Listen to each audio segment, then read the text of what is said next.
Hi అండి, ఈనాడు తెలిసే with me అంజలిలో నా స్పెషల్ గెస్ట్ ఎవరు అంటే బాలలత మేడం. లాస్ట్ ఇయర్ ఎంతో మంది తెలుగు వాళ్ళని సివిల్ సర్వెంట్స్గా అందించారు. మరి ఈ సంవత్సరం కూడా చాలామంది సివిల్ సర్వెంట్స్ని బాలలత మేడం తయారు చేసి మన దేశానికి అందించారు.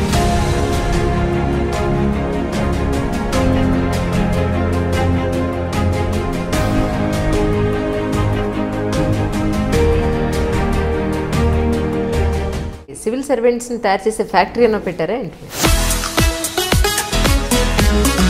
తెలుగు వాళ్ళలో చాలా మంది స్టూడెంట్స్ మీ దగ్గర నుంచి తయారైన స్టూడెంట్స్ ఎక్కువ మంది.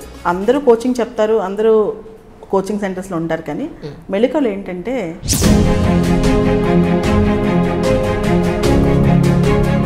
ఖచ్చితంగా అద్భుతాలు తీసుకొస్తారు స్టూడెంట్స్. మీరు చూసిన ట్రెండ్లో గత సంవత్సరం కానీ ఏ సంవత్సరం కానీ వచ్చే స్టూడెంట్స్ ఎలా ఉన్నారంటారు? మనం అనేక సందర్భాల్లో వింటుంటాం, యువత చేయట్లేదు, యువత దేశం గురించి ఆలోచించట్లేదు. అలాంటిది ఏం లేదు. శ్రీకర్ అని చెప్పి ఒక అబ్బాయి సివిల్స్ పాస్ అయ్యాడు. తను అమెరికాలో యాపిల్ కంపెనీలో నెలకి 5 లక్షల రూపాయల జీతం, దేశానికి ఏమైనా చేద్దాం, తల్లిదండ్రులకి ఏదైనా రుణం తీర్చుకుందాం అని చెప్పి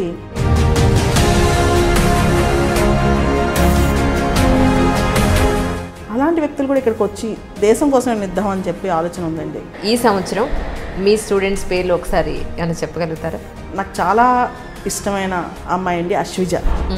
2016లో నా దగ్గరకు వచ్చింది. ఆన్సర్స్ ప్రాక్టీస్ చేస్తుండేదన్నమాట. చేసేటప్పుడు నేను ఒక మాట అనేదాన్ని,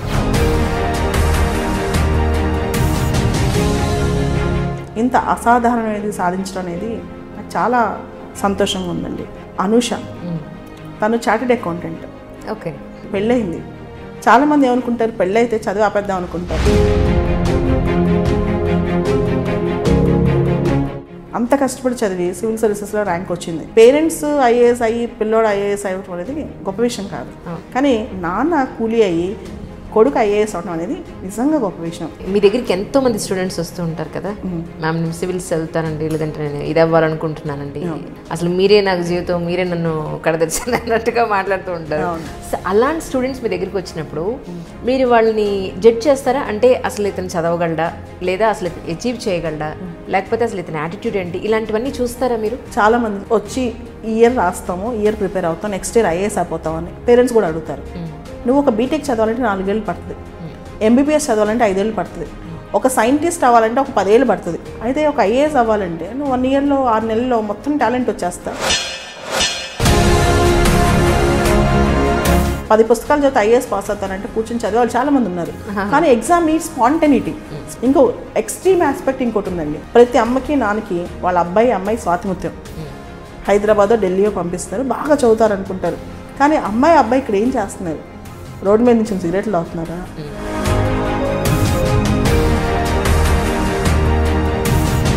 తొంభై శాతం మంది పిల్లలు పేరెంట్స్కి అబద్ధాలు చెప్తారు. ఎగ్జాక్ట్లీ.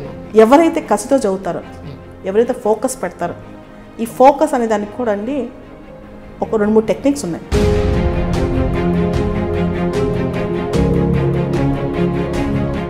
దాన్ని కొంచెం ట్యూన్ చేసుకుని చదివితే మాత్రం ప్రతి ఒక్కళ్ళు ఐఏఎస్లు, ఐపీఎస్లు, సైంటిస్టులు, డాక్టర్లు ప్రతి ఒక్కళ్ళు అవుతారండి. ప్రిలిమ్స్ ఒక 2-3 సార్లు రాసి లేదా ఫస్ట్ టైం రాసి ఫెయిల్ అయితే ఆ మెంటల్ కండిషన్ చాలా ఇదిగా ఉంటుంది, అసలు నేను అచీవ్ చేయగలనా అని. అలాంటి కండిషన్లో మీ దగ్గర ఒక స్టూడెంట్ ఉంటే మీరు ఎలా బూస్టప్ చేస్తారు అతన్ని?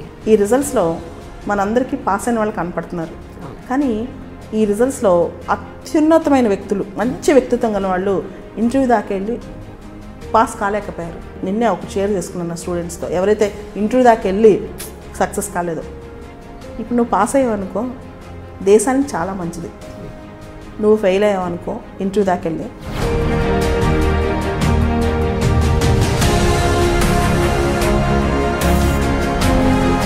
యువత అనుకుంటే ఎంత పెద్ద అవకాశమైనా సృష్టించుకోవచ్చు. కానీ ఎందుకు సృష్టించుకోలేకపోతున్నారంటే మన 2 తెలుగు రాష్ట్రాలు నిరుద్యోగ భృతి ఇస్తున్నాయి. స్కిల్స్ నేర్పించకుండా యువకుల్ని కూర్చొని మేము గుర్తిస్తామని తినండి అని చెప్పి, ఎంతవరకు కరెక్ట్ ఇది? ఇప్పుడున్న తరంలో విప్లవాలు రావాలన్నా, విప్లవాత్మకమైన మార్పులు రావాలన్నా యువత చేతుల్లో ఉంది. సివిల్ సర్వీసెస్ అనగానే 100లోకి వస్తేనే ఏదైనా సరే అన్నట్టు ఒక ఆలోచన ఉంది. ఓకే, దీనికి మీరు ఇచ్చే సమాధానం ఏంటి? ర్యాంకులు అనేవి రిజల్ట్స్ వచ్చిన రోజే కనపడతాయండి. 1వ ర్యాంకా 10వ ర్యాంకా అనేది ర్యాంక్ ఇస్ కంపారిటివ్ మెరిట్. ఒక ఎస్టీ అబ్బాయి ఉన్నాడు, 700 ర్యాంక్ వచ్చినా తనకి ఐపీఎస్ వస్తుంది. అలానే ఒక ఎస్సీ అమ్మాయింది 400 ర్యాంక్ వచ్చినా ఐపీఎస్ వస్తుంది. కరెక్ట్. ఫర్ ఎగ్జాంపుల్ నువ్వు జనరల్ కేటగిరీలో కంట్రీ ఫస్ట్ వచ్చావు, నీకు స్టేట్ కేటగిరీ రావాలని గ్యారంటీ అయితే లేదు. నాకు ఒక స్టూడెంట్ ఉన్నాడు, తను కేరళ నుంచి వచ్చి చదివాడు అనమాట. ఓకే. కేరళలో తను టాపర్ అనమాట ఆ ఇయర్లో. కేరళ అనుకుంటే తను కేరళ వచ్చేది, ఆ ఇయర్ ఖాళీ ఉంది. కానీ తను ఆంధ్ర పెట్టుకున్నాడు. ఎందుకు తెలుసా?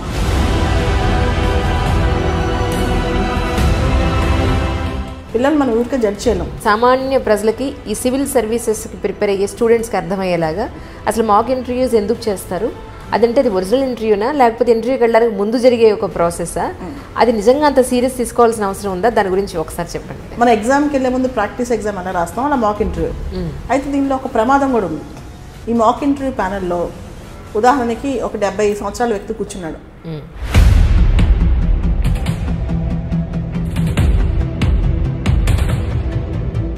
కొంతమంది ఎవరు తోచినట్టు చెప్పేస్తారు. వీళ్ళు కన్ఫ్యూజ్ అయిపోయి అటు ఇటు కాకుండా ఒక సామెత ఉంటుంది ఇంగ్లీష్లో, too many cooks spoil the dish అని. సగం మంది పిల్లలు దీనివల్ల నష్టపోతారు కదా. అంటే మీ ఉద్దేశం ప్రకారం లాస్ట్ ఇయర్ వచ్చిన ర్యాంకింగ్కి ఈ ఇయర్ ఏమైనా తగ్గిందని మీ ఉద్దేశమా? తగ్గితే ఎందుకు తగ్గిందని? చాలా మంది క్వశ్చన్ అని అడిగారు, ఈ ఇయర్ తెలుగు రాష్ట్రాల నుంచి ర్యాంక్ తక్కువ ఉంది కదా అని. ఇందాక నేను ఒక మాట చెప్పాను, కేరళ నుంచి ఆనంద్ అని ఒక అబ్బాయి వచ్చి ఇక్కడ ఐఏఎస్ అయిపోయాడని. మొన్న ఈ మధ్య నాకు కలిసి ఒక మాట చెప్పాడు.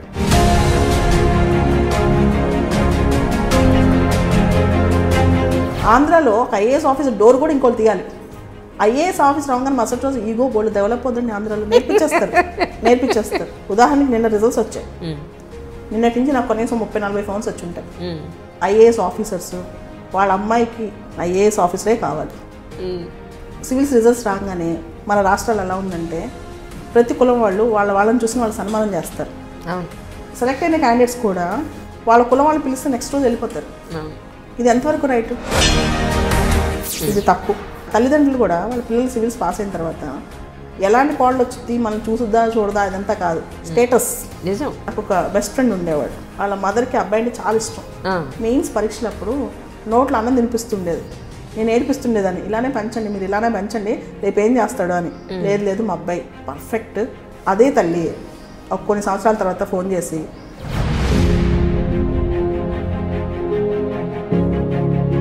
కానీ పిచ్చి తల్లిదండ్రులు అదే స్టేటస్ సింబల్కి పోయి ఇలానే ఇంకా చేస్తూ ఉంటారు. మిగతా స్టూడెంట్స్ కన్నా సివిల్ సర్వెంట్స్ని, సివిల్ సర్వీసెస్ని ఒక గొప్ప స్థాయిలో మనం చూస్తాం కదా.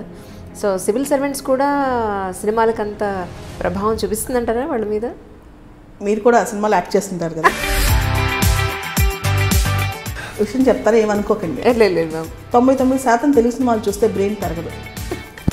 99% తెలుగు సినిమాలు రైట్. చూడండి, మన తెలుగు సినిమాలు పిల్లల్లో బ్రెయిన్ పెరగకపోగా కొత్త ఏదైతే జీవితంలో పనికిరాని అంశాలు ఉంటాయో అవన్నీ గొప్ప అంశాలన్నీ వాళ్ళ మనసులోకి వెళ్ళిపోతాయి. దాంతో పాటు మనం చూస్తే బయోపిక్స్ అని తీస్తున్నారు. తీసినప్పుడు ప్రతి ఒక్క వ్యక్తిలో వీక్నెస్ ఉంటుంది. దాన్ని చూపించకుండా ఒక మనిషిని ఎక్స్ట్రాడినరీ హ్యూమన్ బీయింగ్ చేస్తే ఓకే ఇలా మనం బతకలేము, ఒక రోల్ మోడల్ కూడా తయారవ్వట్లేదు.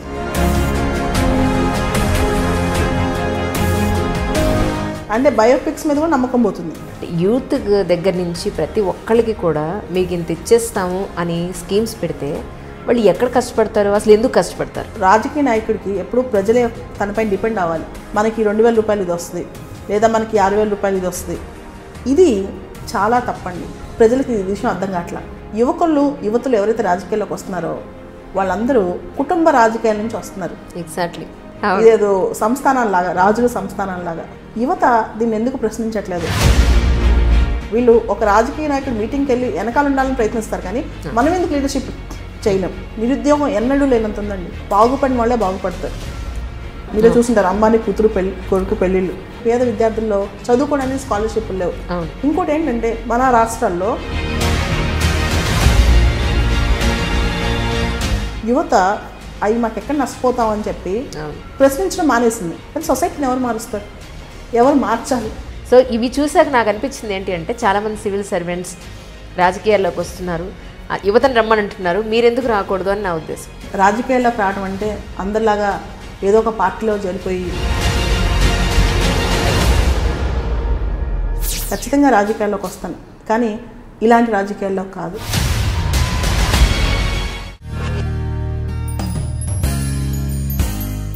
హాయ్ అండి, ఈనాడు తెలిసే విత్ మీ అంజలిలో నా స్పెషల్ గెస్ట్ ఎవరు అంటే బాలలత మేడం.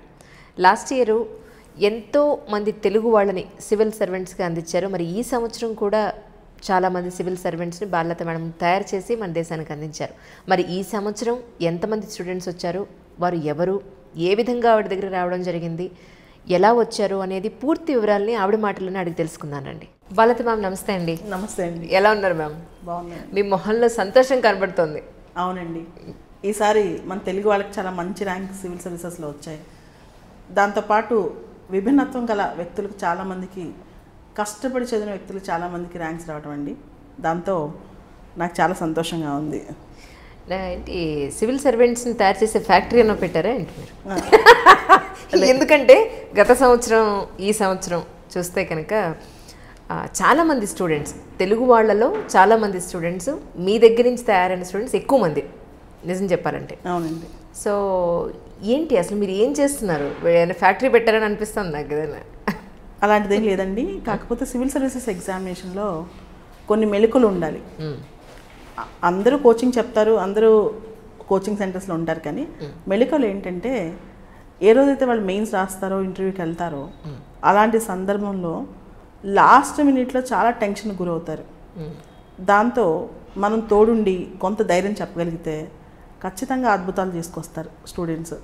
దీనిలో ముఖ్యంగా 2-3 సంవత్సరాలు 4 సంవత్సరాలు సివిల్ సర్వీసెస్ మీద పెట్టుంటారు, ఎగ్జామ్స్ రాస్తుంటారు కదా. రాసినప్పుడు సెల్ఫ్ డౌట్ ఎక్కువ ఉంటుంది, మనం సాధించగలమా, మన వల్ల అవుతుందా అని. వెన్నంటూ ఉండి వాళ్ళని కొంచెం ముందుకు నడిపించే శక్తి కావాలి. అంతేగాని కేవలం సివిల్ సర్వీస్ ఎగ్జామ్ అంటే చదువు మాత్రమే కాదు. ఎందుకంటే చాలామంది చదువుకుంటే పుస్తకాలు చదివితే సివిల్స్ పాస్ అవుతారంటే ఏ కోచింగ్ సెంటర్ నోట్స్ చదివినైనా సివిల్స్ పాస్ అవ్వచ్చు. కానీ సివిల్ సర్వీస్ ఎగ్జామ్లో స్పాంటనిటీ ఉండాలి, తర్వాత మైండ్ రిలాక్స్డ్గా ఉండాలి, కొత్త కొత్త థాట్స్ ఐడియాస్ రావాలి. ఇవన్నీ రావాలి అంటే వాళ్ళకు ఒక ధైర్యం మనసులో ఉండాలి, మనం చేయగలం, మనం సాధించగలం. ముఖ్యంగా ప్రిలిమ్స్లో ఫెయిల్ అయిపోయి మళ్ళీ ఫస్ట్ నుంచి రాయటం, ఇంటర్వ్యూకి వెళ్ళి మళ్ళీ ప్రిలిమ్స్, ఎందుకంటే ఇది ఒక వైకుంఠపాళి అనమాట. దీనిలో ఏ స్థాయిలో ఫెయిల్ అయినా సరే మళ్ళీ రాయాల్సి వస్తాయి. ఈ సందర్భంలో ఒక వ్యక్తి అనేది వాళ్ళకి తోడుగా ఉంటే కనుక ఖచ్చితంగా కొంతవరకు ఉపయోగం జరుగుద్దండి. దాంతో కొత్తగా, ఎందుకంటే ఢిల్లీ నుంచి హైదరాబాద్ దాకా కొన్ని వందల కోచింగ్ సెంటర్లు ఉన్నాయి, వందల మంది టీచర్స్ ఉన్నారు. ద ఓన్లీ థింగ్ ఏంటంటే వాళ్ళతో పాటు తోడుండే అవసరం చాలా ఇంపార్టెంట్ అండి. అంటే మీరు చూసిన ట్రెండ్లో గత సంవత్సరం కానీ ఏ సంవత్సరం కానీ వచ్చే స్టూడెంట్స్ ఎలా ఉన్నారంటారు మీ ఉద్దేశ ప్రకారం? స్టూడెంట్స్, యువత చాలా మార్పు వచ్చిందండి. మనం అనేక సందర్భాల్లో వింటుంటాం, యువత చేయట్లేదు, యువత దేశం గురించి ఆలోచించట్లేదు. అలాంటిది ఏం లేదు. ఉదాహరణకి ఈ సంవత్సరం శ్రీకర్ అని చెప్పి ఒక అబ్బాయి సివిల్స్ పాస్ అయ్యాడు. తను అమెరికాలో యాపిల్ కంపెనీలో నెలకి 5 లక్షల రూపాయల జీతం. నల్గొండ జిల్లా వాళ్ళ అమ్మ నాన్న, వాళ్ళ నాన్న స్కూల్ టీచర్. అలాంటి అబ్బాయి మొత్తం అంత జీతం వచ్చే ఉద్యోగం వదిలేసేసి దేశానికి ఏమైనా చేద్దాం, తల్లిదండ్రులకి ఏదైనా రుణం తీర్చుకుందాం అని చెప్పి 25 ఏళ్ల వయసులో మొత్తం అన్నీ వదిలేసి ఇండియాకి వచ్చి ఒకటే అటెంప్ట్లో సివిల్స్ పాస్ అయ్యాడు. అంటే ఎవరైనా సరే ఈ రోజుల్లో అమెరికాకి వెళ్దాం, డాలర్లు సంపాదిద్దాం, లగ్జూరియస్ లైఫ్ అనుభవిద్దాం. ఎందుకంటే సివిల్ సర్వీసెస్లో ఖచ్చితంగా లగ్జూరియస్ లైఫ్ అయితే ఉండదండి. దానిలో మన సంతోషం చాలా తక్కువ ఉంటుంది. వచ్చిన 1-2 రోజులు, ర్యాంక్ వచ్చిన 1-2 రోజులు సంతోషమేనండి. ఆ తర్వాత పూర్తి స్థాయిలో వాళ్ళు ఎక్కువ దేశానికి సేవ చేయాల్సి వస్తుంది. వాళ్ళ ఫ్యామిలీ హ్యాపీగా ఉండొచ్చు. అలాంటి వ్యక్తులు కూడా ఇక్కడికి వచ్చి దేశం కోసం ఇద్దామని చెప్పి ఆలోచన ఉందండి. అదేవిధంగా ఈ మధ్యకాలంలో సాఫ్ట్వేర్ ఎంప్లాయ్మెంట్ అనేది చాలా తగ్గిపోయింది. బూమ్ తగ్గిపోయింది, సాఫ్ట్వేర్ బూమ్. మనం చూస్తే 10 years బ్యాక్ ఎవరైనా సాఫ్ట్వేర్ ఎంప్లాయ్మెంట్ అనేవాళ్ళు. ఇప్పుడు అలా కాదు. ఎందుకంటే ఒక సాఫ్ట్వేర్ ఎంప్లాయీ ఒక 40 years 50 years వయసు వచ్చిన తర్వాత తన ఫ్యూచర్ ఏంటి, ఏం రిటర్న్ ఇచ్చాం దేశానికి, పేరెంట్స్ కోసం ఏం చేసాం అని ఆలోచిస్తే వెనకాల చూస్తే అంత అగమ్యంగా ఉంటుంది. అదే ఒక సివిల్ సర్వీసెస్లో ఉంటే ఏ రోజుకు ఆ రోజు ఒక తృప్తి, పడుకునేటప్పుడు ఒక తృప్తి ఉంటుంది, ఒక హ్యాపీనెస్ అనేది ఉంటుందండి. ఇది చాలా ఇంపార్టెంట్. నేను ఆలోచిస్తున్నాను మీరు చెప్తూ ఉంటే స్టూడెంట్స్ అంటే మీ మాటల్లో ఒకసారి వినాలి. ఈ సంవత్సరం మీ స్టూడెంట్స్ పేర్లు ఒకసారి ఏమైనా చెప్పగలుగుతారా? ఈ సంవత్సరం మొదటగా నాకు చాలా ఇష్టమైన అమ్మాయి అండి అశ్విజ. తను వాళ్ళ ఫాదర్ ఇంజనీర్. 2016లో దగ్గరకు వచ్చింది. వచ్చినప్పుడు ఆన్సర్స్ రాస్తుండేది. ఫస్ట్ రోలో కూర్చుని ఆన్సర్స్ ప్రాక్టీస్ చేస్తుండేది అనమాట. చేసేటప్పుడు నేను ఒక మాట అనేదాన్ని, నువ్వు ఇంకా ఇంప్రూవ్ అవ్వాలి, ఇంకా స్పెల్లింగ్స్ నీట్గా రాయాలి ప్రతిరోజు. 2 సంవత్సరాల్లో నేను అనుకున్న టైం పడుతుంది ఈ పాపకి అని. 2 ఇయర్స్లో చాలా మౌల్డ్ చేసుకుని పూర్తి స్థాయిలో కష్టపడి ర్యాంక్ సాధించింది. ఈ సంవత్సరం తనకి ఐఏఎస్ వస్తుంది. తను ముఖ్యంగా పొలిటికల్ సైన్స్ ఆప్షన్తో ర్యాంక్ సాధించింది అనమాట. సో చాలా నార్మల్, అంటే సాదా సీదా నార్మల్గా ఉండే అమ్మాయిలు 2-3 సంవత్సరాలు కష్టపడి ఇంత అసాధారణమైనది సాధించడం అనేది నాకు చాలా సంతోషంగా ఉందండి. అదేవిధంగా ఈ సంవత్సరం మనం చూస్తే వైష్ణవి, తనకి లాస్ట్ ఇయర్ మెయిన్స్ రాసేటప్పుడు చెయ్యి ఫ్రాక్చర్ అయిపోయింది, యాక్సిడెంట్ అయింది. సో తను కష్టపడి, అంటే రాయటం కూడా కష్టమే, కానీ కూర్చుని రాసి ఈ సంవత్సరం ర్యాంక్ వచ్చిందనమాట తనకి కూడా. తన పేరు వైష్ణవి. ఇట్లా రకరకాల అమ్మాయిలు, ముఖ్యంగా అనూష, తను చార్టెడ్ అకౌంటెంట్. ఫ్యామిలీ ఉంది, పెళ్ళయింది. చాలామంది ఏమనుకుంటారు, పెళ్ళైతే చదువు ఆపేద్దాం అనుకుంటారు, అసలు చదువుకు అవకాశం లేదంటారు. కానీ అలాంటి అమ్మాయి వాళ్ళ హస్బెండ్ యొక్క ప్రోత్సాహంతో చిన్న బాబు పెట్టుకుని అంత కష్టపడి చదివి సివిల్ సర్వీసెస్లో ర్యాంక్ వచ్చింది. సో ఇది చాలా గొప్ప అంశం అండి. గృహిణులు చాలామంది ఆడపిల్లలు పెళ్ళయ్యాక చదవరు అనుకుంటారు, కానీ ఒక అమ్మాయి పెళ్ళైన తర్వాత కూడా చదివి ఇంత ర్యాంక్ తీసుకురావడం నాకు అన్నిటికన్నా ఎక్కువ సంతోషాన్ని ఇచ్చింది. అదేవిధంగా చాలా ఎగ్జాంపుల్స్, ఉదాహరణకి పొన్నా వెంకటేష్, వాళ్ళ ఫాదర్ వ్యవసాయం, తండ్రి వ్యవసాయం అండి. చాలా సామాన్యమైన కుటుంబం, రాయలసీమ. ఇట్లాంటి అబ్బాయి అంత సాధారణమైన కుటుంబంలోంచి వచ్చి 3 ఏళ్ళు పట్టింది, చదువుతూనే ఉన్నాడు. లాస్ట్ ఇయర్ ఇంటర్వ్యూకి వెళ్ళాడు, ఇంటర్వ్యూలో పోయింది లాస్ట్ ఇయర్. నిరుత్సాహపడకుండా మళ్ళా స్టార్ట్ చేసి చదివి ఈ సంవత్సరం పాస్ అయ్యాడండి. ఇట్లా ఒక్కొక్కరు ఒక్కొక్క కథ, ఆ కథలో ఎన్నో అద్భుతాలండి. దాంతో ఈ సంవత్సరం ధీరజ్, తను డాక్టర్ అండి. బేసికల్గా డాక్టర్ అయినా కానీ సివిల్ సర్వీసెస్లో వచ్చారు. ఫస్ట్ రైల్వేస్లో వచ్చింది, మళ్ళా స్టార్ట్ చేసి చదివి ఇయర్ ఖచ్చితంగా ఐపీఎస్ వస్తుంది తనకి. సో ఒక్కొక్కల మనిషి వెనకాల ఒక్కొక్క కథ. ఈ కథలో ఎన్నో నిజాలు, ఎన్నో కష్టాలు. దీనిలో అండి ప్రతి వ్యక్తిని చాలామంది అనుకుంటారు ఒక పందాలో చూసి జడ్జి చేసేయాలని, అంటే ఒక కొలమానం ఉంటుంది అనమాట. కానీ మనిషిని, ఏ మనిషినైనా తన పరిస్థితులను అంచనా వేసి ఆ మనిషిని అంచనా వేయాలి, ఏ పరిస్థితిలోంచి పైకి వచ్చాడు. ఉదాహరణకి ఒక ఢిల్లీ పబ్లిక్ స్కూల్లో చదివిన అబ్బాయి రేపు ఇంగ్లీష్ బాగా రాసి మంచి మార్కులు తెచ్చుకోవడం గొప్ప విషయం కాదు. కానీ ఒక ఆదిలాబాద్ తండాలో చదువుకున్న అబ్బాయి అద్భుతమైన ఇంగ్లీష్ రాసి లేకపోతే తర్వాత పైకి వస్తే అతని వెనకాల ఆ కష్టం మనకు తెలుస్తుంది. అహర్నిశలు ఎంత కష్టపడి చదివాడు, తన కోసం అతను ఏమేమి ప్రయత్నాలు చేశాడు. సో ఈ చాలా అద్భుతమైన అంశం అండి. అంటే a person can be judged only by his circumstances. మన అందరికీ ఒక యాస్టిక్ వేయలేం. ఉదాహరణకి అబ్దుల్ కలాం గారు ఉన్నారు, ఆయన స్వతహాగా ఎదిగిన వ్యక్తి. అంటే ఒక పేపర్ బాయ్గా లైఫ్ స్టార్ట్ చేసి దేశానికి మన రాష్ట్రపతి అయ్యారు, అంత గొప్ప వ్యక్తి అయ్యారనమాట. సో అన్నీ ఉండి అందరూ సపోర్ట్ ఇచ్చి గొప్ప వ్యక్తి అవడం అనేది సాధారణంగా జరిగే అంశమే. కానీ ఈసారి ర్యాంకుల్లో ఒక విభిన్నత ఉంది. ఎన్నో రకాల ఒడిదుడుకులను ఎదుర్కొని ఆడపిల్లలుగా, గృహిణులుగా, తర్వాత వ్యవసాయ కుటుంబం నుంచి వచ్చిన వాళ్ళు, తర్వాత ఇలా రకరకాల అంశాలతో వీళ్ళు పైకి రావడం అనేది ఈసారి విభిన్నత. చాలామంది ఆంధ్రాకి ఫస్ట్ ర్యాంక్ వచ్చిందా అని ఆలోచిస్తారు, లేదా తెలుగు పిల్లలకు ఫస్ట్ ర్యాంక్ వచ్చిందా అని ఆలోచిస్తారు. ఫస్ట్ ర్యాంకే రానవసరం లేదండి, ఎందుకంటే 1వ ర్యాంకు 2వ ర్యాంకు అనేది ఈరోజు రేపు కనపడుతుంది. తర్వాత జీవితాంతం వాళ్ళు అందరూ ఐఏఎస్ ఆఫీసర్లే. వీళ్ళు ఎలాంటి బ్యాక్గ్రౌండ్ నుంచి వచ్చారు, ఎందుకంటే పేరెంట్స్ ఐఏఎస్ అయ్యి పిల్లోడు ఐఏఎస్ అవ్వడం అనేది గొప్ప విషయం కాదు. కానీ నాన్న కూలీ అయ్యి కొడుకు ఐఏఎస్ అవడం అనేది నిజంగా గొప్ప విషయం. దాన్ని ఆదర్శంగా ఈరోజు యువత తీసుకోవాలని నేను అనుకుంటున్నాను. మ్యామ్, అంటే మీ దగ్గరికి ఎంతోమంది స్టూడెంట్స్ వస్తూ ఉంటారు కదా మ్యామ్, నేను సివిల్స్ చదువుతానండి, లేదంటే నేను ఇది అవ్వాలనుకుంటున్నానండి, లేదా నేను ఇలా ప్రిపేర్ అయ్యానండి, ఇంతకు ముందు లేదా ఇక్కడ తీసుకున్నానండి, లేదా మీ దగ్గరేనండి, అసలు మీరే నాకు జీవితం, మీరే నన్ను కడదర్చింది అన్నట్టుగా మాట్లాడుతూ ఉంటారు. సో అలాంటి స్టూడెంట్స్ మీ దగ్గరికి వచ్చినప్పుడు మీరు వాళ్ళని జడ్జ్ చేస్తారా? అంటే అసలు ఇతను చదవగలడా, లేదా అసలు అచీవ్ చేయగలడా, లేకపోతే అసలు ఇతని యాటిట్యూడ్ ఏంటి, ఇలాంటివన్నీ చూస్తారా మీరు మీ దగ్గర జాయిన్ అవ్వడానికి? నా గురించి చెప్పే ముందు, అంటే నేను ఎలా జడ్జ్ చేస్తానో చెప్పే ముందు బేసిక్గా కూడా చెప్తానండి. పిల్లలు పుట్టి కొంతకాలం అయిన తర్వాత సొసైటీ వాళ్ళపైన ఒక జడ్జ్మెంట్ ఇస్తుంది, వీడి దేనికి పనికిరాడు, వీడి వల్ల కాదు అని చెప్పి. లేదా పేరెంట్స్ అంటారు మా వాడు డాక్టర్ అవ్వాలి, ఇంజనీర్ అవ్వాలి అని చెప్పి. అంటే సొసైటీ ఎన్ఫోర్సెస్ హోమోజినిటీ అండి, బట్ సొసైటీ లవ్స్ హెట్రోజినిటీ. అంటే హోమోజినిటీ, అందరూ ఒకేలాగా ఉండాలి, అందరూ డాక్టర్లు అవ్వాలి. ఒకప్పుడు మన తెలుగు రాష్ట్రాల్లో ఎగ్జామ్ అంటే ఎంసెట్ మించిన ఎగ్జామ్ లేదు. కానీ ఈరోజు అర్థమైంది బీటెక్ అనేది ప్రతి కాలేజ్లో మీరు అందరికీ తెలుసు, బీటెక్ చదువుకుని కూడా 8,000కి 10,000కి ఏ గుర్తింపు లేని ఉద్యోగాలు, జీతమనే కాదు గుర్తింపు లేని ఉద్యోగాలు, సొసైటీకి తిరిగి ఇవ్వలేని ఉద్యోగాలు చాలా ఉన్నాయి. సో ఇవన్నీ చూస్తే మనం ఎంత ఒక ఆటో డ్రైవర్ పనిచేసినా దాన్ని వరల్డ్ క్లాస్లో చేయాలి. కానీ మనం ఏం చేస్తాం, చిన్నప్పుడే పిల్లల్ని హోమోజీనియస్గా, అంటే వాడు డాక్టర్ అయ్యాడు మనోడు కూడా డాక్టర్ అవ్వాలి అలానే పెంచాలని ట్రై చేస్తాం. డిఫరెంట్గా యూనిక్గా ఆలోచించే పిల్లల్ని మనం ఎక్కువ ఎంకరేజ్ చేయం, వీడు తేడాగా ఉన్నాడని అనుకుంటాం. కానీ పిల్లల్లో విభిన్నతని గుర్తించేవాడే పేరెంటింగ్ అండి. మనకి ఇప్పుడు హెలికాప్టర్ పేరెంటింగ్ అనే కొంత కాన్సెప్ట్ వచ్చింది. హెలికాప్టర్ పేరెంటింగ్ అంటే పిల్లల్ని దాకా సూపర్వైజ్ చేయటం, చిన్నప్పుడే సూపర్వైజ్ చేస్తూ ఉండటం అనమాట.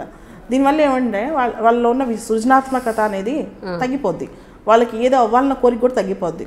నేను సచిన్ టెండూల్కర్ అవుతాను అంటే అందరూ సచిన్ అవుతారా అని అడుగుతారు, లేదా నేను టెన్నిస్ ఆడతానంటే అందరూ సానియా మిర్జా అవుతారా అంటారు.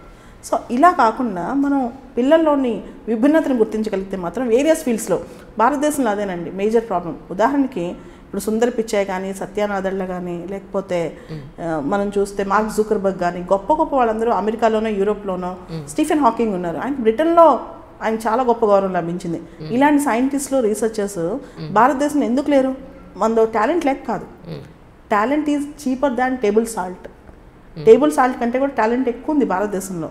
కాబట్టి ఈ భారతదేశంలో మేజర్ డ్రాబ్యాక్ ఏంటంటే మన పిల్లల్ని మనం అనుకున్నట్టు ఒక ఇంజనీరింగ్ చేసేస్తాం, రోబోట్స్గా తయారు చేస్తాం, ఒక సోషల్ ఇంజనీరింగ్ లాగా చేసి పిల్లలు ఇలానే ఉండాలి ఒక హైపోథెటికల్ ఫూలిష్ సొసైటీలో మనం బతుకుతున్నామండి. క్రియేటివిటీ ఎంకరేజ్ చేయట్లేదు, క్వశ్చనింగ్ ఎంకరేజ్ చేయట్లేదు, రకరకాల అంశాలు. ఉదాహరణకి మీరు గమనిస్తే చిన్న బాబు ఉన్నాడు, వాళ్ళ ఇంట్లో ఏ రాజకీయ పార్టీయో బాబుడు కూడా అదే రాజకీయ పార్టీలో ఉంటాడు, వాళ్ళ ఇంట్లో ఏదైతే ఆలోచన ఉందో బాబుది కూడా అదే ఆలోచన ఉంటుంది అనమాట.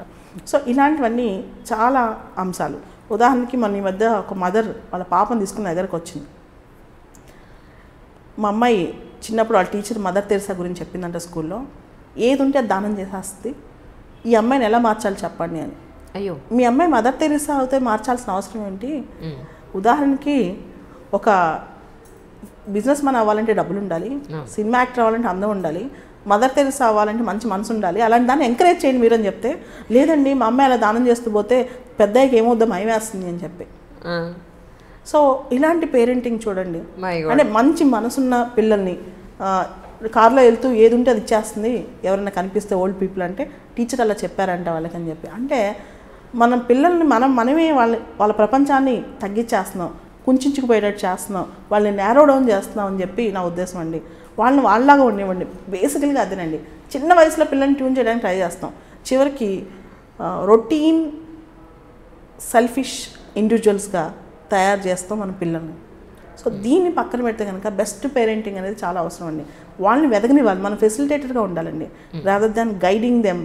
అంటే జస్ట్ గైడ్ చేసి ఫెసిలిటేట్ చేయకుండా వాళ్ళని మన అభిప్రాయాలు మన భావాలు వాళ్ళపైన రుద్దేస్తున్నాం. Children are nothing but reflections of parents అయిపోతున్నారండి. పేరెంట్ ఎలా ఉన్నారో మన సొసైటీలో మార్పు రావాలి. ముఖ్యంగా మన తెలుగు కుటుంబాల్లో చాలా నేరోగా ఆలోచిస్తారు, మనము మన కుటుంబం అని. సమాజం పట్ల తిరిగిచ్చే బాధ్యత అనేది ఈ రోజుల్లో మన కుటుంబాల్లో చాలా తక్కువ కనపడుతుంది. అదే మన పిల్లల్లో కూడా రిఫ్లెక్ట్ అవుతుంది.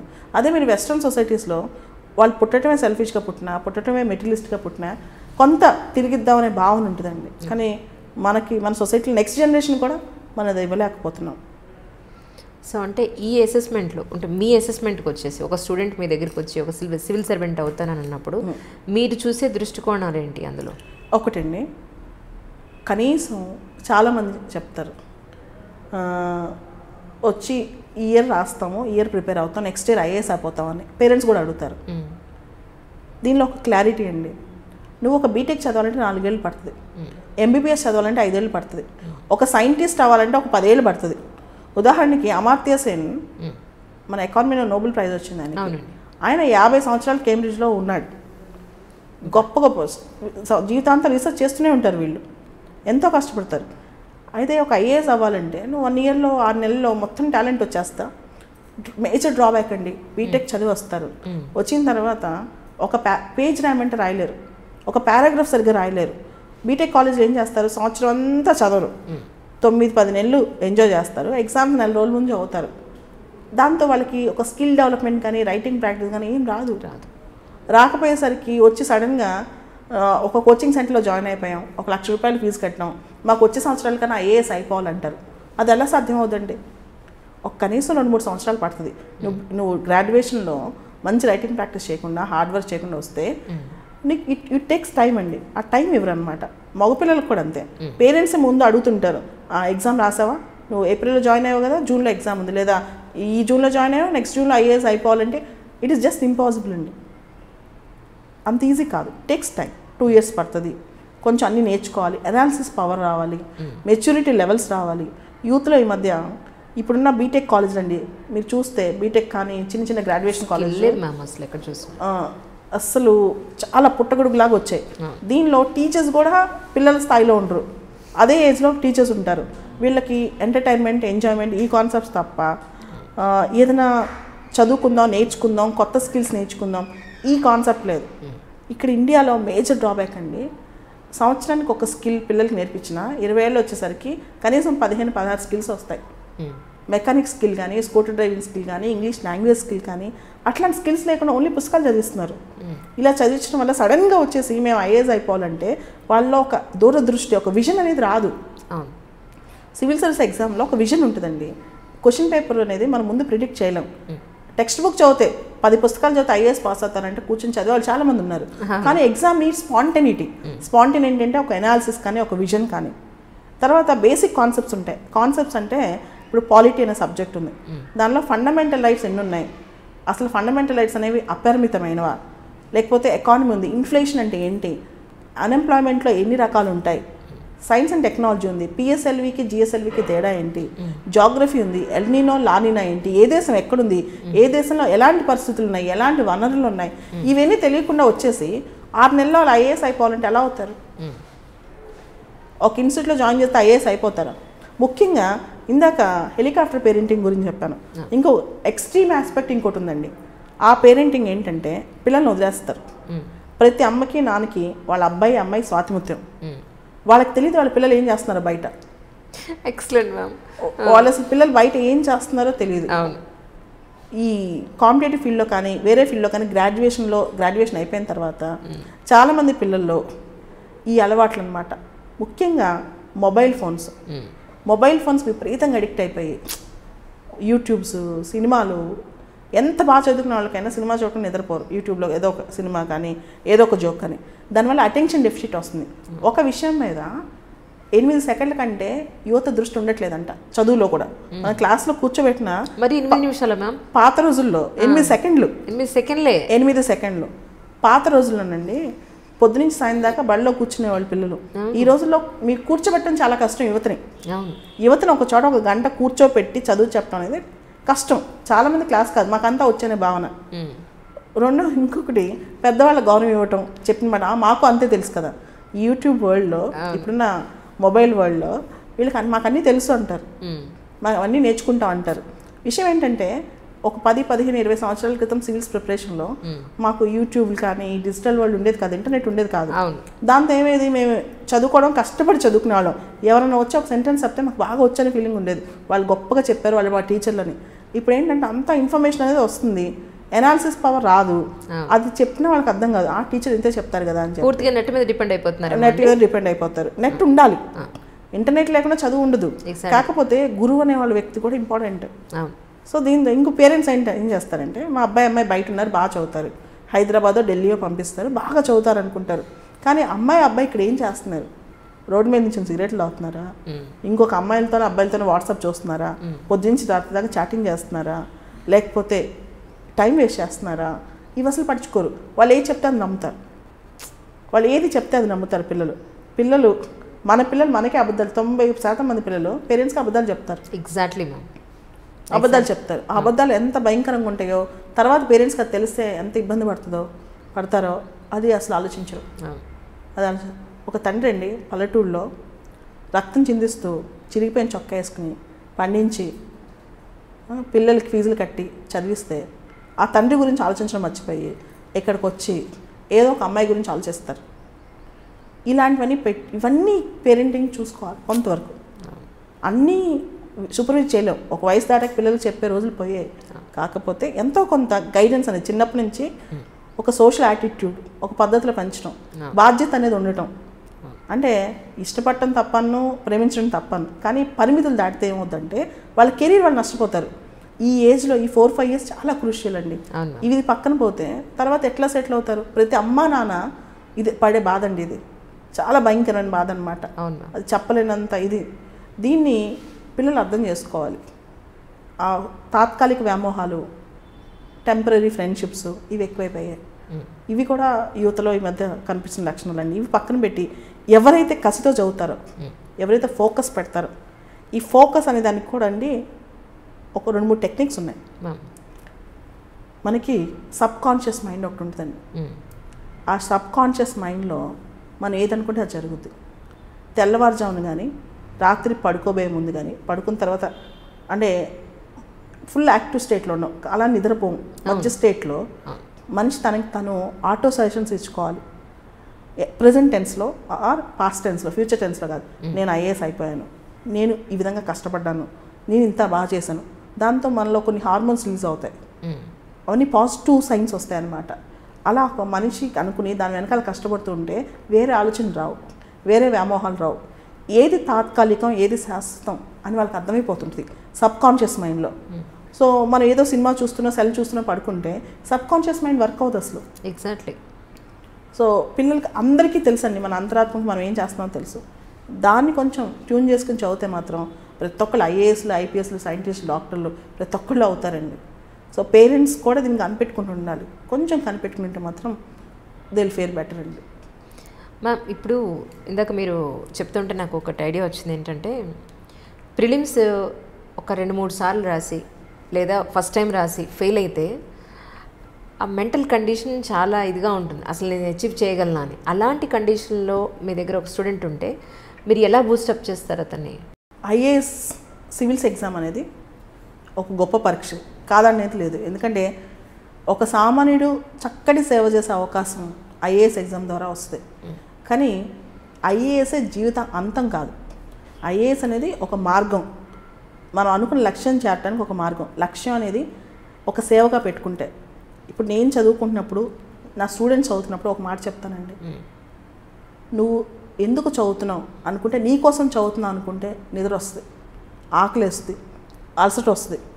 నా చదువు వల్ల కొన్ని జీవితాలు మార్చగలను, కొన్ని ఇళ్లలో దీపం పెట్టగలను, లేదా సొసైటీకి తిరిగి ఇవ్వగలను అని అనుకున్నప్పుడు ఖచ్చితంగా సక్సెస్ వస్తుందండి. మనకి ఈ రోజున రిజల్ట్స్ వచ్చాయి, సివిల్స్ రిజల్ట్స్. ఈ రిజల్ట్స్లో మనందరికీ పాస్ అయిన వాళ్ళు కనపడుతున్నారు. కానీ ఈ రిజల్ట్స్లో అత్యున్నతమైన వ్యక్తులు, మంచి వ్యక్తిత్వం గల వాళ్ళు ఇంటర్వ్యూ దాకా వెళ్ళి పాస్ కాలేకపోయారు. ఆ బాధలో ఉన్నప్పుడు నేను నిన్నే ఒకటి షేర్ చేసుకున్నాను నా స్టూడెంట్స్తో. ఎవరైతే ఇంటర్వ్యూ దాకా వెళ్ళి సక్సెస్ కాలేదో, ఇప్పుడు నువ్వు పాస్ అయ్యావనుకో దేశానికి చాలా మంచిది. నువ్వు ఫెయిల్ అయ్యావనుకో ఇంటర్వ్యూ దాకా వెళ్ళి దేశానికి ఇంకో విధంగా నువ్వు సేవ చేయగలవు. ఎందుకంటే ఈ రోజుల్లో అవకాశాలు మనల్ని వెతుక్కుంటూ రావు. అవకాశాలు అత్యద్భుతంగా సృష్టించుకునే తరంలో మనం ఉన్నాం మ్యామ్. మనం ఏదనుకున్నా సరే జరిగిపోయే శక్తి మనకుంది ఇక్కడ. ఇప్పుడున్న భారతదేశంలో, ఇప్పుడున్న తెలుగు రాష్ట్రాల్లో యువత అనుకుంటే ఎంత పెద్ద అవకాశమైనా సృష్టించుకోవచ్చు. కానీ ఎందుకు సృష్టించుకోలేకపోతున్నారంటే అవకాశాలు సృష్టించుకునే శక్తి వాళ్ళకి పోతుంది. కారణం ఏంటంటే వాళ్ళ అటెన్షన్ వేరే వైపు వెళ్ళిపోతుంది. సినిమాల వైపు, లేకపోతే మొబైల్ ఫోన్ల వైపు. ఈ ఆలోచించుకునే టైం వాళ్ళు దొరకట్లేదు, ఎలాంటి అవకాశం సృష్టించుకుందాం అని చెప్పి. అంతేదా ఇంకొకటి కాంప్లసెన్సీ వచ్చేస్తుంది. చాలే అని. ఉదాహరణకి మన 2 తెలుగు రాష్ట్రాలు నిరుద్యోగ భృతిస్తున్నాయి. స్కిల్స్ నేర్పించకుండా యువకుల్ని కూర్చొని మేము భృతిస్తామని తినండి అని చెప్పి. ఎంతవరకు కరెక్ట్ ఇది? ఎంతవరకు కరెక్ట్ అండి? యువకులకి అదే నువ్వు 1000 రూపాయలు పెట్టి నెలకు ఒక స్కిల్ నేర్పించు, వాళ్ళని ప్రయోజనకత చేయి. అంటే డబ్బులు ఇవ్వడం తప్ప నేను అన్ను, కానీ ప్రయోజకత్వం లేని డబ్బులు వృధా అండి. పిల్లల్ని స్కిల్ నేర్పించండి. ఇది చాలా ఓ పెద్ద ఇండస్ట్రియలిస్ట్. నాకు ఒక ఫ్రెండ్ ఉన్నాడండి, 4 సార్లు ఇంటర్వ్యూకి వెళ్ళి సివిల్స్ ఫెయిల్ అయిపోయాడు. 4 సార్లు ఇంటర్వ్యూకి వెళ్ళి తను దేశానికి ఏమైనా చేయాలని తప్పని తగ్గలేదు. ఇప్పుడు ఎన్విరాన్మెంటల్ ఫ్రెండ్లీ టెక్నాలజీతో ఒక పెద్ద ఫ్యాక్టరీ పెట్టి పెద్ద బిజినెస్ మ్యాన్ అయ్యాడు. ఓకే. ఎన్విరాన్మెంటల్ ఫ్రెండ్లీ టెక్నాలజీ ఇండియాలో చాలా తక్కువగా ఉంది ఇప్పుడు. అలాంటి దాంట్లో తను కృషి చేస్తున్నాడు. అంటే ఆ తప్పన అనేది తగ్గదు. మీరు సివిల్స్ ఫెయిల్ అయినంత మాత్రం తక్కువేం కాదు. అది చాలా గొప్ప లక్షణం. ఇంకా సివిల్స్లో ఉంటే ఒకసారి మనం కట్టడి చేసుకుంటాం. సివిల్స్ ఇంటర్వ్యూకి వెళ్ళి మెయిన్స్ రాసి రాకపోతే ఇంకా గొప్పగా అయ్యే అవకాశం చాలా ఉంది. మనం ఉన్న యుగాలు ఇవ్వండి. అండ్ ఇప్పుడున్న తరంలో విప్లవాలు రావాలన్నా, విప్లవాత్మకమైన మార్పులు రావాలన్నా యువత చేతుల్లో ఉంది. వాళ్ళు ఎంత అనుకున్నా చేయగలరు. ఆ యువత నిరుత్సాహపడిపోయి నిర్లిప్తతో ఉండి చైతన్యం లేకుండా ఉంటే కనుక దేశం ముందుకెళ్ళదు, రాష్ట్రాలు కూడా ముందుకెళ్ళాం. ఈ యువత అనేది అంటే ఐఏఎస్ ఐపీఎస్ అందరూ రావాల్సిన అవసరం లేదు. ఉన్నవాళ్ళు కొత్త కొత్త అవకాశాలు సృష్టించుకొని ముందుకెళ్తే మాత్రం ఖచ్చితంగా గొప్పవాళ్ళు అవుతారండి. అండ్ ఇంకోటి మనం ఉందంతా హిపోక్రటిక్ వరల్డ్లో చెప్పేది ఒకటి చేసేది ఒకటి కాకుండా ముఖస్థితి ముందు ఉంటుంది. అలా కాకుండా కొంచెం మార్పు కోసం, ఎందుకంటే ఐఏఎస్ అనేది ఒక వే మాత్రమే, అదే లక్ష్యం కాదు. అందరూ ఐఏఎస్లో అవ్వాల్సిన అవసరం కూడా లేదు. ఎంతోమంది ఆశతో, ఎందుకంటే ప్రతి పిల్లవాడు పుట్టంగానే ఒక అమ్మకి నాకు మెయిన్ కావాల్సింది మా అబ్బాయికి ప్రయోజకుడు అవుతాడు అని, మా అమ్మాయి ప్రయోజకురాలు అవుతుంది అని చెప్పి దేశం కోసం అర్పించే శక్తి కూడా అమ్మని అనుకుంటుంది. ప్రతి ఒక్కరు గొప్పవాళ్ళేనండి, దానిలో డౌట్ లేదు. కాకపోతే గొప్పతనం అనేది మనం చేసే సేవలా కనిపించాలి. అవును మ్యామ్. ఇప్పుడు ఇంటర్వ్యూ ఇందాక ఒక మాట అన్నారు, ఇంటర్వ్యూ వరకు వెళ్ళి ఫెయిల్ అయితే కనుక నేను చాలా బాధ ఉంటుంది ఎవరికైనా సరే. సో అలాంటి స్టూడెంట్స్ కూడా మీ దగ్గరికి వచ్చారు అని చెప్పని విన్నాను నేను. సో వాళ్ళని ఎలా అంటే మోటివేట్ చేస్తారు? సరే నెక్స్ట్ మీ స్టెప్ డెఫినెట్గా ఎడ్యుకేషన్ వైజ్ మీరు తీసుకుంటారు, కానీ మెంటల్గా చాలా అప్సెట్ అయి ఉంటారు కదా వాళ్ళు. సో అలాంటి వాళ్ళని మీరు ఎలా డీల్ చేస్తూ ఉంటారు జనరల్గా? ఓకే, ఫస్ట్ వాళ్ళకి ఒక మాట చెప్తానండి, జరిగిపోయింది మనం మార్చలేము. ఈరోజు నైట్ రిజల్ట్స్ వస్తే నెక్స్ట్ రోజు పొద్దున్నే వాళ్ళ చేత పుస్తకాలు తెప్పిస్తాను. నెక్స్ట్ అటెంప్ట్ ఉంటే చాలామందికి అటెంప్ట్స్ ఉంటాయి. ఈ టైంలో 2 నెలలు పోయింది అనుకోండి, నెక్స్ట్ అటెంప్ట్ కూడా పోతుంది. మరుసటి రోజు మార్నింగే, ఈరోజు సాయంత్రం 6 గంటల రోజు వస్తే మరుసటి రోజు మార్నింగ్ 6 గంటలకి నా స్టూడెంట్ అన్నవాడు మళ్ళీ పుస్తకాలు తీస్తాడు. నేను ఖచ్చితంగా వాళ్ళని వదిలిపెట్టను. రాత్రి 12 గంటలు వాళ్ళతోనే ఉంటాను. సో మార్నింగ్ 6కే పుస్తకాలు తీస్తాడు. నెక్స్ట్ అటెంప్ట్లో చాలామంది పాస్ అవుతారు. ఉదాహరణకి ఇందాక వెంకటేష్ అని చెప్పాను, లాస్ట్ ఇయర్ ఇంటర్వ్యూకి వెళ్ళిపోయింది. నెక్స్ట్ అటెంప్ట్లో అబ్బాయి వచ్చి చాలా నిరుత్సాహపడ్డాడు అనమాట. తనకు ఒక మాట చెప్పాను, ఏంటంటే నువ్వు ఇప్పుడు వరకు కంఫర్ట్ జోన్లో ఉండి చదువుతూ ఉండొచ్చు, ఏదైనా నీకు తెలియని విషయం కొత్తవి నేర్చుకుని ఉండకపోవచ్చు, ఇది ఒక అవకాశం, ఎక్కువ నేర్చుకునే అవకాశం దొరికిందని భావించు, ఖచ్చితంగా నెక్స్ట్ ఇయర్ వస్తాను. అదే విధంగా అబ్బాయి చదివాడు, అదే విధంగా ర్యాంక్ వచ్చింది. ఓకే. సో మనం అంటే అటెంప్ట్ ఉన్నప్పుడు చాలాసార్లు పోతుంటుందండి. అంటే 50% వచ్చే ఛాన్స్ అంత ఉందో, పోయే ఛాన్స్ కూడా అంతే ఉంది. నెక్స్ట్ ఇయర్ కూడా అదే నిచ్చిన ఎక్కాలి. మళ్ళీ దానిలో కొత్త విషయాలు చాలా నేర్చుకుంటాం. అండ్ సివిల్ సర్వీసెస్ ప్రిపరేషన్ అనేది ఒక ఎక్స్పీరియన్స్ అండి, అదొక ఎక్స్పీరియన్స్. చాలామంది ప్రిపరేషన్ ఒక బర్డెన్గా తీసుకోకూడదు, దానిలో చాలా జాయ్ ఉంటుంది, చాలా అందమైన ఆనందం ఉంటుందండి. దానిలో ప్రిపరేషన్ స్థాయిలోనే చాలా ఆనందం ఉంటుంది. ఇలాంటి ఆనందం కనుక మీరు తీసుకురాగలిగితే, అనుభవించగలిగితే, ఎందుకంటే ఒక బర్డెన్ లాగా అనుకుని ఏదో చదివేస్తున్నాం కష్టపడిపోతున్నాం అనుకుంటే 2-3 సంవత్సరాలు దీనిలో ఉండలేరు. దాన్ని ఎవరైతే ఆనందంగా ఎంజాయ్ చేయగలుగుతారో, ఎవరైతే ఎక్కువ ఇష్టపడి చదవగలుగుతారో వాళ్ళు చాలా వరకు సక్సెస్ అవుతారండి. చాలామంది కొన్ని వేల మంది వస్తున్నారు కదా మీ దగ్గరికి, వాళ్ళకు ఒక చిన్న టెస్ట్ పెట్టి అసలు వీళ్ళు సివిల్ సర్వీసెస్కి పనికొస్తారా పనికిరారా అని ఒక చిన్న టెస్ట్ పెడితే అక్కడే కొంత ఫిల్టరేషన్ అయిపోతుందేమో. మనం టెస్ట్ పెట్టి తీసుకుంటే అది పిల్లల్ని ఇనీషియల్ స్టేజ్లోనే జడ్జ్ చేసినట్టు అవుతుందండి. చాలామంది గ్రామీణ ప్రాంతాల నుంచి వస్తారు, వాళ్ళు ఇమీడియట్గా టెస్ట్ తీసుకుని పాస్ అవ్వలేరు. అలాంటి వాళ్ళకి అవకాశం పోతుందన్నమాట. ఉదాహరణకి రోణంకి గోపాలకృష్ణ ఉన్నాడు, తనకి ఆల్ ఇండియా 3rd ర్యాంక్ వచ్చింది.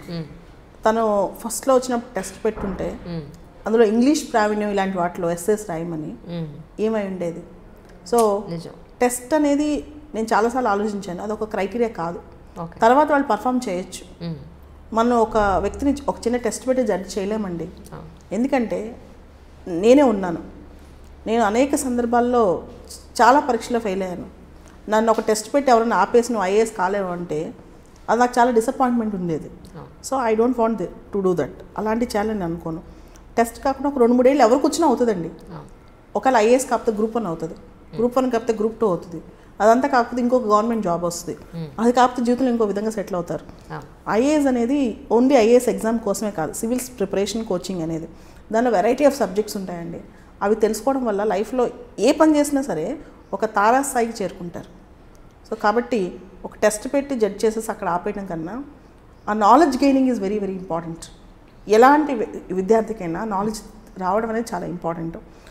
సివిల్ సర్వీసెస్ ప్రిపరేషన్లో ఎంటర్ అవుతున్నప్పుడు ఉన్న శక్తి, ప్రిపరేషన్ అయిపోయిన తర్వాత ఆ మనిషిలో ఉన్న మెచ్యూరిటీ లెవెల్స్ వాళ్ళకి తెలియకుండా వాళ్ళు చాలా మారిపోతారు.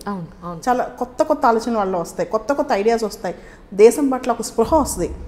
అండ్ ఒకటి చెప్పగలను, సివిల్ సర్వీసెస్ కోచింగ్ తీసుకోవడం వల్ల ఐఏఎస్ అవుతారో లేదో తెలియదు కానీ ఒక మంచి పౌరుడైతే అవుతారండి. కరెక్ట్. మంచి స్పృహ ఉన్న పౌరుడైతే అవుతారు. దానిలో అయితే మీకు ఎటువంటి అనుమానం లేదు. మ్యామ్ అలాగే అంటే చాలామంది కామన్ మెన్ ఆలోచించేది ఏంటంటే సివిల్ సర్వీసెస్ అనగానే 100లోపు వస్తేనే ఏదైనా సరే అన్నట్టు ఒక ఆలోచన ఉంది. ఓకే, దీనికి మీరు ఇచ్చే సమాధానం ఏంటి?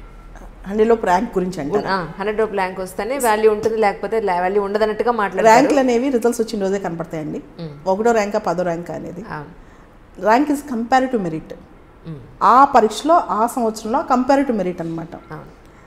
అది క్రైటీరియా బట్టి కూడా ఉంటుంది. ఫర్ ఎగ్జాంపుల్ ఒక ఎస్టీ అబ్బాయి ఉన్నాడు, 700 ర్యాంక్ వచ్చినా తనకి ఐపీఎస్ వస్తుంది. అలానే ఒక ఎస్సీ అమ్మాయి ఉంది, 400 ర్యాంక్ వచ్చినా ఐపీఎస్ వస్తుంది. Correct. General category, OBC category, SC category, ST కేటగిరీలో కేటగిరీస్ ఉంటాయి. దానిలో కేటగిరీస్కి బట్టి మన ర్యాంకింగ్ జడ్జ్ అవుతుంది. అంతేగాని 100లోపు వస్తే చూడటానికి బాగుంటుంది, కానీ ఖచ్చితంగా ఈ కేటగిరీ ఇదే సర్వీస్ వస్తుందని చెప్పలేమన్నమాట. ఓకే. సో దీన్ని ఇంకోటి రోస్టర్ సిస్టమ్ అని కూడా ఉంటుందండి. రోస్టర్ సిస్టమ్ అంటే ఇన్సైడర్ అవుట్ సైడర్ కేటగిరీ. దీనిలో ఈ సంవత్సరం ఇన్సైడర్స్ ఎన్ని ఉన్నాయి, ఈ సంవత్సరం అవుట్ సైడర్స్ ఎన్ని ఉన్నాయి అంటే నీకు ఐఏఎస్లో ఫస్ట్ ర్యాంక్ వచ్చినంత మాత్రాన ఫర్ ఎగ్జాంపుల్ నువ్వు జనరల్ కేటగిరీలో కంట్రీ ఫస్ట్ వచ్చావు, నీకు స్టేట్ కేటగిరీ రావాలని గ్యారంటీ అయితే లేదు. ఓకే, గ్యారంటీ అయితే లేదండి. రకరకాల రకరకాల పర్ముటేషన్స్ అండ్ కాంబినేషన్స్ ఉంటాయి దానిలో. ఉదాహరణకి మొన్న మీద మీ ఇంటర్వ్యూ చూసాను, కృష్ణతేజ ఐఏఎస్, తను 66th ర్యాంక్ అంటే మంచి ర్యాంక్, తనకి కేరళ వచ్చింది. అదే అంతకుముందు 2 years బ్యాక్, అంతకుముందు సంవత్సరం ముషరఫ్, తను కూడా నా స్టూడెంటే, తను అప్పట్లో తనకి 80 ర్యాంక్ వచ్చింది అనమాట. తను తెలంగాణ క్యాడర్ వచ్చింది. ఓకే. సో ఆ క్యాడర్ సిస్టమ్ అనేది కొంచెం డిఫరెంట్గా ఉంటుంది. Okay okay. సో దాన్ని ఈ విధంగా మనం ఈ విధంగా చేయలేము. నీకు ఒకటో ర్యాంక్ వచ్చిందని గ్యారంటీగా ఆంధ్ర క్యాడర్ రావలేదు. నీ కేటగిరీలో బెటర్ ర్యాంక్ తెచ్చుకోవాలి. నువ్వు ఎస్టీ కేటగిరీ అనుకో, తెలంగాణలో టాప్లో ఉంటే తెలంగాణ వచ్చే ఛాన్స్ ఉంటుంది, ఆంధ్రలో టాప్గా ఉంటే ఆంధ్ర వచ్చే ఛాన్స్ ఉంటుంది. జనరల్ కేటగిరీ అనుకోండి, ఇక్కడ వచ్చే దానిలో టాప్ ఉండాలి నువ్వు. ఓకే. సో ఆ బేసిస్ మీద నీకు సర్వీసెస్ ర్యాంకింగ్స్ ఉంటాయి, అంతేగాని కంప్లీట్గా ఒకటే ఉండదు. ఇప్పుడు కొత్తగా ఇంకొక పాలసీ వచ్చింది, జోనల్ పాలసీ అని. జోనల్ పాలసీ అంటే ఇండియాని జోన్స్గా చేస్తారు. నీకు నువ్వు ఫస్ట్ ఆంధ్ర ఆప్ట్ చేసుకున్నావు అనుకోండి, నెక్స్ట్ వెంటనే తెలంగాణ ఆప్ట్ చేసుకోవడానికి ఉండదు, రాదు అది. Next you have to go for Maharashtra, or you have to go for Gujarat or north east Delhi. So నీకు తెలంగాణ రాకపోతే ఆర్ ఆంధ్ర రాకపోతే నువ్వు పక్కనే ఆంధ్రాలో తమిళనాడు వెళ్ళవు. ఈసారి లాస్ట్ 2 years వరకు నీకు ఆంధ్ర రాకపోతే తెలంగాణ, లేకపోతే కర్ణాటక, లేకపోతే తమిళనాడు, ఇలా పిల్లలు దగ్గర స్టేట్స్ పెట్టుకుంటున్నారని చెప్పి ఏం చేశారంటే యూపీఎస్సీ జోనల్ పాలసీ తీసుకొచ్చింది. ఈ జోన్లో వస్తే ఒకటే వస్తుంది, ఒక ఆపర్చునిటీ. నీకు అది రాకపోతే నెక్స్ట్ వేరే జోన్కి వెళ్ళిపోతావు, కంప్లీట్గా వేరే జోన్కి వెళ్ళిపోతావు. నార్త్ ఇండియాకో, నార్త్ ఈస్ట్ ఇండియాకో, నార్త్ వెస్ట్ ఇండియాకో వెళ్ళిపోతావు అనమాట. ఈ పాలసీ యొక్క ఉద్దేశం ఏంటంటే భారతదేశం అనేది అందరిది. నేను ఆంధ్ర, నాది తెలంగాణ, నాది అస్సాం, నా ఊర్లోనే నేను అధికారం చెలాయించాలి, నా ఊర్లోనే నేను ఐఏఎస్ అయిపోవాలి, అలాంటివి ఉండవండి. ఇది రకరకాలుగా అంటే ఒక ఫెడరల్ కంట్రీలో మనం నువ్వు ఐఏఎస్ అస్సాంలో అయినా, అండమాన్లో అయినా, ఢిల్లీలో అయినా, ఆంధ్రలో అయినా నువ్వు సర్వ్ చేయడానికి వచ్చావు. ఆ స్ఫూర్తితో పనిచేయాలన్నమాట. సో ఇది కూడా చాలామంది తెలియదు. ఐఏఎస్ అవుతే మన ఊర్లో సినిమాలో చూపించినట్టు మన ఊర్లో మన ప్రజల మధ్య అవుతామని చెప్పి. అలా అయితే రకరకాల ప్రెషర్స్ ఉంటాయి, కుల ప్రభావం, మత ప్రభావం, మన యొక్క బంధు ప్రీతి అన్నీ ఇక్కడ ఉంటాయి. సో అలాగే ఉండదండి రకరకాల. ఉదాహరణకి నాకు ఒక స్టూడెంట్ ఉన్నాడు, తను కేరళ నుంచి వచ్చి చదివాడు అనమాట. ఓకే. కేరళ నుంచి వచ్చి చదివాడు, ఆనంద్ అని చెప్పి. తను ఇప్పుడు ఆంధ్ర క్యాడర్ ఐఏఎస్, తనకు కావాలని కేరళలో టాపర్. ఓకే. కేరళలో తను టాపర్ అనమాట ఆ ఇయర్లో. కేరళ అనుకుంటే తను కేరళ వచ్చేది, ఆ ఇయర్ ఖాళీ ఉంది, కానీ తను ఆంధ్ర పెట్టుకున్నాడు. ఎందుకు తెలుసా? తనకి అక్కడ వాళ్ళ నాన్న కమ్యూనిస్ట్ భావజాలం ఉంది, తను ఎక్కడ ప్రభావితం అవుతాడని చెప్పి నేను కేరళలో నేను ఆంధ్రాలో పనిచేస్తానని చెప్పి తెలుగు నేర్చుకుని చక్కగా ఆంధ్రాలో, తన పేరు ఆనంద్, కేరళ అబ్బాయి, ఓకే, వచ్చి పనిచేస్తున్నాడు అనమాట. ఓకే. సో గొప్ప గొప్ప మీరు పిల్లలు మనం ఊరికే జడ్జ్ చేయలేం. అర్థమైంది మ్యామ్. మీకు అంటే ఈ విషయంలో కూడా ఎంత డెప్త్ నాలెడ్జ్ ఉండాలనేది నాకు అర్థమైంది ఫస్ట్ టైం. అదే అంటే పిల్లల్ని అక్కడే మనం జస్టిఫై చేసేసి ఫిల్టర్ చేసేస్తే చాలామంది మీరు చెప్పినట్టుగా ఆ స్టేజ్లో that is not the right concept ఏమో ఐ థింక్ కదా మ్యామ్. తర్వాత మాక్ ఇంటర్వ్యూస్ అని చెప్పి ఇప్పుడు నేను యూట్యూబ్లో చాలా చూస్తున్నాను. మాక్ ఇంటర్వ్యూస్ అంటే మామూలు సామాన్య ప్రజలకి ఈ సివిల్ సర్వీసెస్కి ప్రిపేర్ అయ్యే స్టూడెంట్స్కి అర్థమయ్యేలాగా అసలు మాక్ ఇంటర్వ్యూస్ ఎందుకు చేస్తారు, అదంటే అది ఒరిజినల్ ఇంటర్వ్యూనా లేకపోతే ఇంటర్వ్యూకి వెళ్ళడానికి ముందు జరిగే ఒక ప్రాసెసా, అది నిజంగా అంత సీరియస్ తీసుకోవాల్సిన అవసరం ఉందా, దాని గురించి ఒకసారి చెప్పండి. ఈ మాక్ ఇంటర్వ్యూస్ అనేవి నేను స్టూడెంట్ ఉన్నప్పుడు నేను కూడా అటెండ్ అయ్యానండి. నేను కూడా వెళ్ళాను. ఓకే. ఏంటంటే ఒక ఇంటర్వ్యూకి మనం ఒరిజినల్ ఇంటర్వ్యూకి వెళ్ళేటప్పుడు యూపీఎస్సీకి అడుగు పెట్టేటప్పుడు చిన్నపిల్ల అంటే 22-23 ఏళ్ల వయసులో మనకి ఒక పెద్ద ప్యానెల్కి ఎక్స్పోజ్ అవటం కష్టం కాబట్టి డైరెక్ట్గా వెళ్ళి వాళ్ళు ఎలాంటి ప్రశ్నలు అడుగుతారో మనకు అర్థం కాదు కాబట్టి మన బయోడేటా, మన పరిస్థితులు, మన రాష్ట్రం, మన ఊరు దాన్ని బేస్ చేసుకుని ఇంటర్వ్యూస్ జరుగుతాయి అన్నమాట. దీనికి కొన్ని ఇన్స్టిట్యూట్స్ మోడల్ ఇంటర్వ్యూస్ పెడతాయి. అంటే సేమ్ సిమ్యులేటెడ్ ప్యానల్ మోడల్లో అదే విధంగా అదే మోడల్లో ఒక ఇంటర్వ్యూస్ జరుగుతాయి అన్నమాట. ఇలా చేయటం వలన కొన్ని సందర్భాల్లో లాభం జరుగుద్ది. ఎట్లా అలవాటు అయిపోద్ది అనమాట ఇంటర్వ్యూ అనేది. అదొక ప్రాక్టీస్. మన ఎగ్జామ్కి వెళ్ళే ముందు ప్రాక్టీస్ ఎగ్జామ్ అలా రాస్తాం, అలా మాక్ ఇంటర్వ్యూ. అయితే దీనిలో ఒక ప్రమాదం కూడా ఉంది. ఈ మాక్ ఇంటర్వ్యూ ప్యానెల్లో ఉదాహరణకి ఒక 70 సంవత్సరాల వ్యక్తి కూర్చున్నాడు అనుకుందాం. ఆయన రోజుల్లో ఒక విధంగా ఉండేది సిస్టమ్, ఆయన ఆలోచన తీరు ఒక విధంగా ఉంటుంది. దాన్ని ఇప్పుడున్న పిల్లల మీద, యువత మీద రుద్దేసి నువ్వు వెళ్ళి ఇలా మాట్లాడకూడదు, నువ్వు ఇలానే నడవాలి, ఇలానే చూడాలి, ఈ హాబీయే పెట్టుకోవాలి. ఒక అమ్మాయికి ఫుడ్ హాబీ ఉంది, కుకింగ్ హాబీ ఉంది అనుకోండి, దాన్ని నువ్వు పెసరెట్ అయితే నేర్చుకుని వెళ్ళాలి.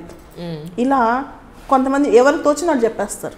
వీళ్ళు కన్ఫ్యూజ్ అయిపోయి అటు ఇటు కాకుండా ఒక సామెత ఉంటుంది ఇంగ్లీష్లో, too many cooks spoil the dish అని. సగం మంది పిల్లలు దీనివల్ల నష్టపోతారు కదా. కొంతమంది నువ్వు నమస్కారం పెట్టాలంటారు, కొంతమంది లేదు గుడ్ మార్నింగ్ చెప్పాలంటారు, కొంతమంది అంటారు లేడీ మెంబర్ ఉంటే ఫస్ట్ ఆవిడికి నమస్కారం పెట్టాలి, తర్వాత అందరికి పెట్టాలంటారు అనమాట. సో ఇన్ని పెట్టుకోకూడదు. మర్యాదగా ఉండి పద్ధతిగా నేర్చుకోవాలి. అలవాటు లేని వాళ్ళు, అసలు ఇంటర్వ్యూకి వెళ్ళి అలవాటు లేని వాళ్ళు ఒకటి రెండు చేసుకోవాలి. కానీ పిల్లలు అలా కాదు. స్టూడెంట్స్, యాస్పిరెంట్స్ వాళ్ళకున్న ఎంతూజియాజంతో మెయిన్స్ రిజల్ట్స్ రాగానే వాళ్ళు కూర్చుని నీట్గా ప్రిపేర్ అయ్యి వాళ్ళ బయోడేటాని ప్రిపేర్ అయ్యి ఇవన్నీ ఫస్ట్ చేయకుండా కనిపించిన ప్రతి ఇన్స్టిట్యూట్కి మాక్ ఇంటర్వ్యూకి వెళ్తారు. ప్రతి ఇన్స్టిట్యూట్కి మాక్ ఇంటర్వ్యూకి వెళ్తారు అనమాట. ఢిల్లీ నుంచి హైదరాబాద్ దాకా ఒక 30-40 మాకులు చేస్తారు. ఒక్కొక్కరు ఒకటి చెప్తారు, ఒక్కొక్కరు ఒక ఫీడ్బ్యాక్ ఇస్తారు. అవి పట్టుకుని డిసప్పాయింట్ అవుతూ ఉంటారు, చాలా డిసప్పాయింట్ అవుతూ ఉంటారు. ఉదాహరణకి మీరు కృష్ణతేజని అడగండి, మీకు టచ్లో ఉన్నాడు కదా కృష్ణతేజ, 66 ర్యాంక్ వచ్చింది కదా. ఒక చోట ఒక సీనియర్ ఐఏఎస్ ఆఫీసర్ దగ్గర, ఐపీఎస్ ఆఫీసర్ దగ్గరికి మాక్కి వెళ్ళాడు. రిటైర్డ్ ఐపీఎస్ ఆఫీసర్ దగ్గరికి వెళ్ళి ఆయన నీ హెయిర్ కట్ బాగాలేదు, ఇలా ఐఏఎస్కి వెళ్తావా, ఇంటర్వ్యూకి వెళ్తావా అని చెప్పి బెదర్ కొట్టేశాడు. తర్వాత 24 అవర్స్ అబ్బాయి చదవలేకపోయాడు. అయ్యో. అలా అంటే మాక్ ఇంటర్వ్యూస్ ఎంకరేజింగ్గా ఉండాలి, అంతేగాని డిస్కరేజ్ చేయకూడదు పిల్లల్ని. అదేవిధంగా వాళ్ళు ఇచ్చిన ఫీడ్బ్యాక్ మనసులో పెట్టేసుకుని వీళ్ళు ఎక్కువ కన్ఫ్యూజ్ అవుతారు. సో కొంత పరిమితి వరకు మంచివండి మాక్ ఇంటర్వ్యూస్.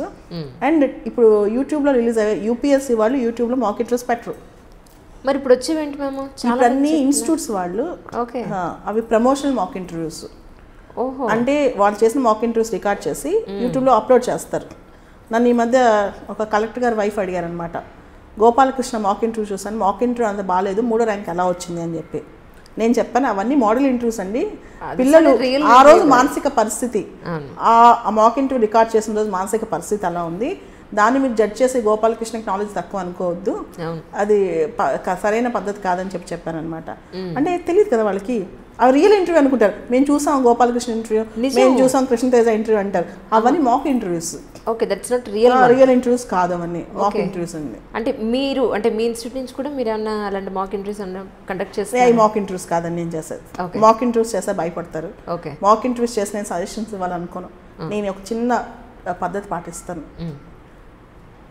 మెయిన్స్ రాసేవాళ్ళని ఇంటర్వ్యూకి వెళ్ళేవాళ్ళు అయినా అందరినీ ఒక చోట కూర్చోబెడతాను, అందరిని మాట్లాడుకోమంటాను.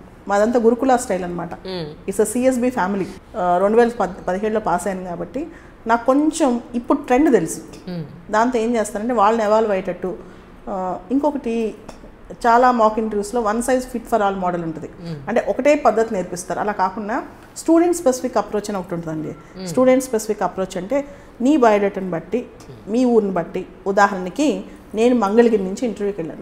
నా బర్త్ ప్లేస్ మంగళగిరి. అంటే మంగళగిరి నా సొంత ఊరు కాదు, అయితే మా అమ్మ వాళ్ళ అమ్మమ్మ వాళ్ళ ఊరు అనమాట. అక్కడ పానకాల స్వామి గుడి ఉంది. ఆ గుడిలో ఎంత పానకం పోసినా ఈగలు రావు అనమాట. అవునా? రావు. దాని గురించి క్వశ్చన్ నేను ప్రిపేర్ అవ్వాలి. ఉదాహరణకి ఇంకొక అబ్బాయి నర్సరావుపేట నుంచి వెళ్తున్నాడు అనుకుందాం. అక్కడ కోటప్పకొండ అని ఒక గుడి ఉంది. మనం అనుకుంటాం మన గురించి, మన ఊరు గురించి అక్కడ కూర్చునే వాళ్ళకి ఎలా తెలుస్తుంది ప్యానెల్లో అని. కానీ వాళ్ళు చాలా ప్రతిభావంతులు, చాలా ప్రతిభావంతులు అనమాట. వాళ్ళు ఆంధ్ర అంటే ఆవకాయ పచ్చడి రెసిపీ అడిగే వాళ్ళు కూడా ఉంటారు. అదేవిధంగా హైదరాబాద్ బిర్యానీ చాలా టేస్ట్గా ఉంటుంది కదా అని అడిగే వాళ్ళు ఉంటారు. నా హాబీ ఇంటరాక్టింగ్ విత్ పీపుల్ అండి. అలా ఒక్కొక్క స్పెసిఫిక్ థింగ్ ఉంటుంది. ఉదాహరణకి నన్ను అడిగారు, నీ హాబీ ఇంటరాక్టింగ్ విత్ పీపుల్ కదా, నువ్వు ఈ మధ్య కొత్తగా నేర్చుకుంది ఏంటి అని. నేను చెప్పాను, ఈ ఇంటర్వ్యూకి వచ్చే ముందు ఒక వారం ముందు విజయవాడలో అండి ఒక అబ్బాయి రైల్వే కూలి, తను సివిల్స్ ఇంటర్వ్యూ దాకా వెళ్ళి నాకు కలిశాడనమాట. అమ్మా నాన్న లేరు, కుటుంబ బాధ్యతలు, తల్లిమూడిని చెల్లెల్ని. అలాంటి అబ్బాయి ఇంటర్వ్యూ దాకా వచ్చాడు 26 ఏళ్ళ వయసులో. 4200 పట్టుకుని ఢిల్లీకి వచ్చాడు 15 రోజులు ఉందామని. 4200 పెట్టుకుని.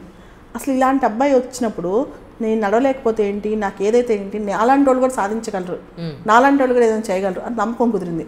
సో మనం 10 మందితో మాట్లాడటం వల్ల కొత్త అవగాహన అనేది ప్రపంచం మీద వస్తుంది. ప్రతి మనిషి ఒక హ్యూమన్ లైబ్రరీ అండి. ప్రతి మనిషిలో నేర్చుకోవాల్సిన అంశాలు చాలా ఉంటాయి. మనం పక్క వాళ్ళతో సంభాషించడం వల్ల లైఫ్ ఎక్స్పీరియన్సెస్ తెలుస్తాయి.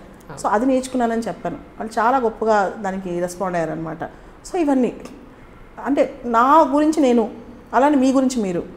ఉదాహరణకి ఇందాక చెప్పాను, ఒక అబ్బాయి యాపిల్ కంపెనీ ఉద్యోగం మానేసి వచ్చాడని. నీకు ఏం నచ్చింది భారతదేశంలో అంతగాని అడుగుతారు. సో అలాంటి చెప్పిస్తాను, న్యాచురల్గా బయటకు వస్తాయి అనమాట అవి. సో అలా కాకుండా మనం ఆర్టిఫిషియల్గా ట్రైనింగ్ ఇస్తే అక్కడికి వెళ్ళి తొత్తురుపడి, అక్కడికి వెళ్ళి కంగారు పడిపోయి మాట్లాడలేక నువ్వు ఇలానే నడువు, ఇలానే చీర కట్టుకో. చాలామంది అమ్మాయిలు ఖచ్చితంగా చీర కట్టుకోవాలా, ఖచ్చితంగా సూట్ వేసుకోవాలని. ఎండాకాలం బాగా సౌత్ ఇండియాలో మనం సూట్లు వేసుకోం ఎక్కువ. కొత్తగా పిల్లలు అప్పటికప్పుడు సూట్ వేసుకెళ్ళి యూపీఎస్సీ లోపలికి వెళ్ళిపోయి అక్కడ వేసి ఉన్నా సరే అలవాటు లేకుండా అటు ఇటు సర్దిద్దుకుంటూ, చీర కట్టుకునే అమ్మాయికి అలవాటు లేకుండా చీర సర్దిద్దుకుంటూ చెప్పే కన్నా నువ్వు సహజంగా ఉండే డ్రెస్సు, శుభ్రమైన డ్రెస్సు, అందంగా ఉండే డ్రెస్ నీట్గా వేసుకుని వెళ్తే ఏం కాదు. దాంతో నేను ఇలానే ఉండాలి, ఇలానే మాట్లాడాలి, లేకపోతే వాళ్ళని చూసి భయపడిపోయి అంత అవసరం లేదండి. ఎందుకంటే అక్కడ ఇంటర్వ్యూ అంటాం కదా, దానిలో ఇంటర్వ్యూ లాగా అనిపిదు అసలు. అది ఒక వ్యక్తిత్వం, మనకు మంచి వ్యక్తిత్వం ఉందని. అంటే నీకు వచ్చే 30 సంవత్సరాల పాటు ఒక ఐపీఎస్, ఐఏఎస్, ఐఆర్ఎస్ ఇచ్చి ఒక గొప్ప బాధ్యత నీ మీద పెడుతున్నప్పుడు ఒక 20-30 నిమిషాల పాటు నువ్వు ఎలా రియాక్ట్ అవుతావు, నువ్వు తొందరపాటు చర్యలు తీసుకుంటావా, ఆలోచించకుండా నిర్ణయాలు తీసుకుంటావా, లేకపోతే ఎక్స్ట్రీమ్గా ఆలోచిస్తావా, అంటే దేశాన్ని మార్చేస్తావా, ఎలా మారుస్తావంటే రేపు పొద్దున కల్లా మార్చేస్తాను చూడండి నేను ఐఏఎస్ అయితే అంటే ఎలా అవుతావు? వర్కౌట్ అవ్వదు కదా. ఇలాంటి టెస్ట్ చేస్తారు అక్కడ. అంటే వీళ్ళకి బ్యాలెన్స్ ఉందా, ఇన్బ్యాలెన్స్గా థింక్ చేస్తారు. లేదా కొంతమంది అంటారు దేశంలో పేదరికం ఎలా పోగొడతావు అంటే, ఈ దేశాన్ని నేను ఎప్పటికీ మార్చలేనండి, భారతదేశాన్ని పేదరికం పోగొట్టడం సాధ్యమేనా అని. అంత నిరాశావాది కూడా ఐఏఎస్లో ఉండకూడదు. లేదా అరగెంట్ అనమాట, నేను చెప్పిందే రైటు, పక్కవాడి ఆలోచన వెళ్ళకపోతే నువ్వు ఐఏఎస్ కాలేవు. గొప్ప వ్యక్తి లక్షణం ఏంటంటేనండి, తన ఆలోచనతో పాటు పక్క ఆలోచన కూడా తీసుకుంటే ఏది బ్యాలెన్స్గా ఉంటుంది. ఎందుకంటే నువ్వు ఒక రేపు కలెక్టర్ అయిన తర్వాత, ఐపీఎస్ అయిన తర్వాత ఒక నిర్ణయం తీసుకునే ముందు నీ గురించి నువ్వు ఆలోచించి నీకు అనిపించింది రైట్ అనుకుంటే తప్పు. 10 మంది నిర్ణయం తీసుకోవాలి, దానిలో నువ్వు టీమ్ లీడర్, నువ్వు ఒక టీంని ముందుకు నడిపించాలి. అలాంటి స్థాయిలో కనీసం ఒక 20 నిమిషాలు నేను జడ్జి చేయకపోతే ఒక జిల్లా నీ చేతిలో ఎలా పెడతారు? జస్ట్ నువ్వు టెస్ట్ రాస్తే చాలా, ఒక టెస్ట్ రాస్తే ఐఏఎస్ అయిపోతారా?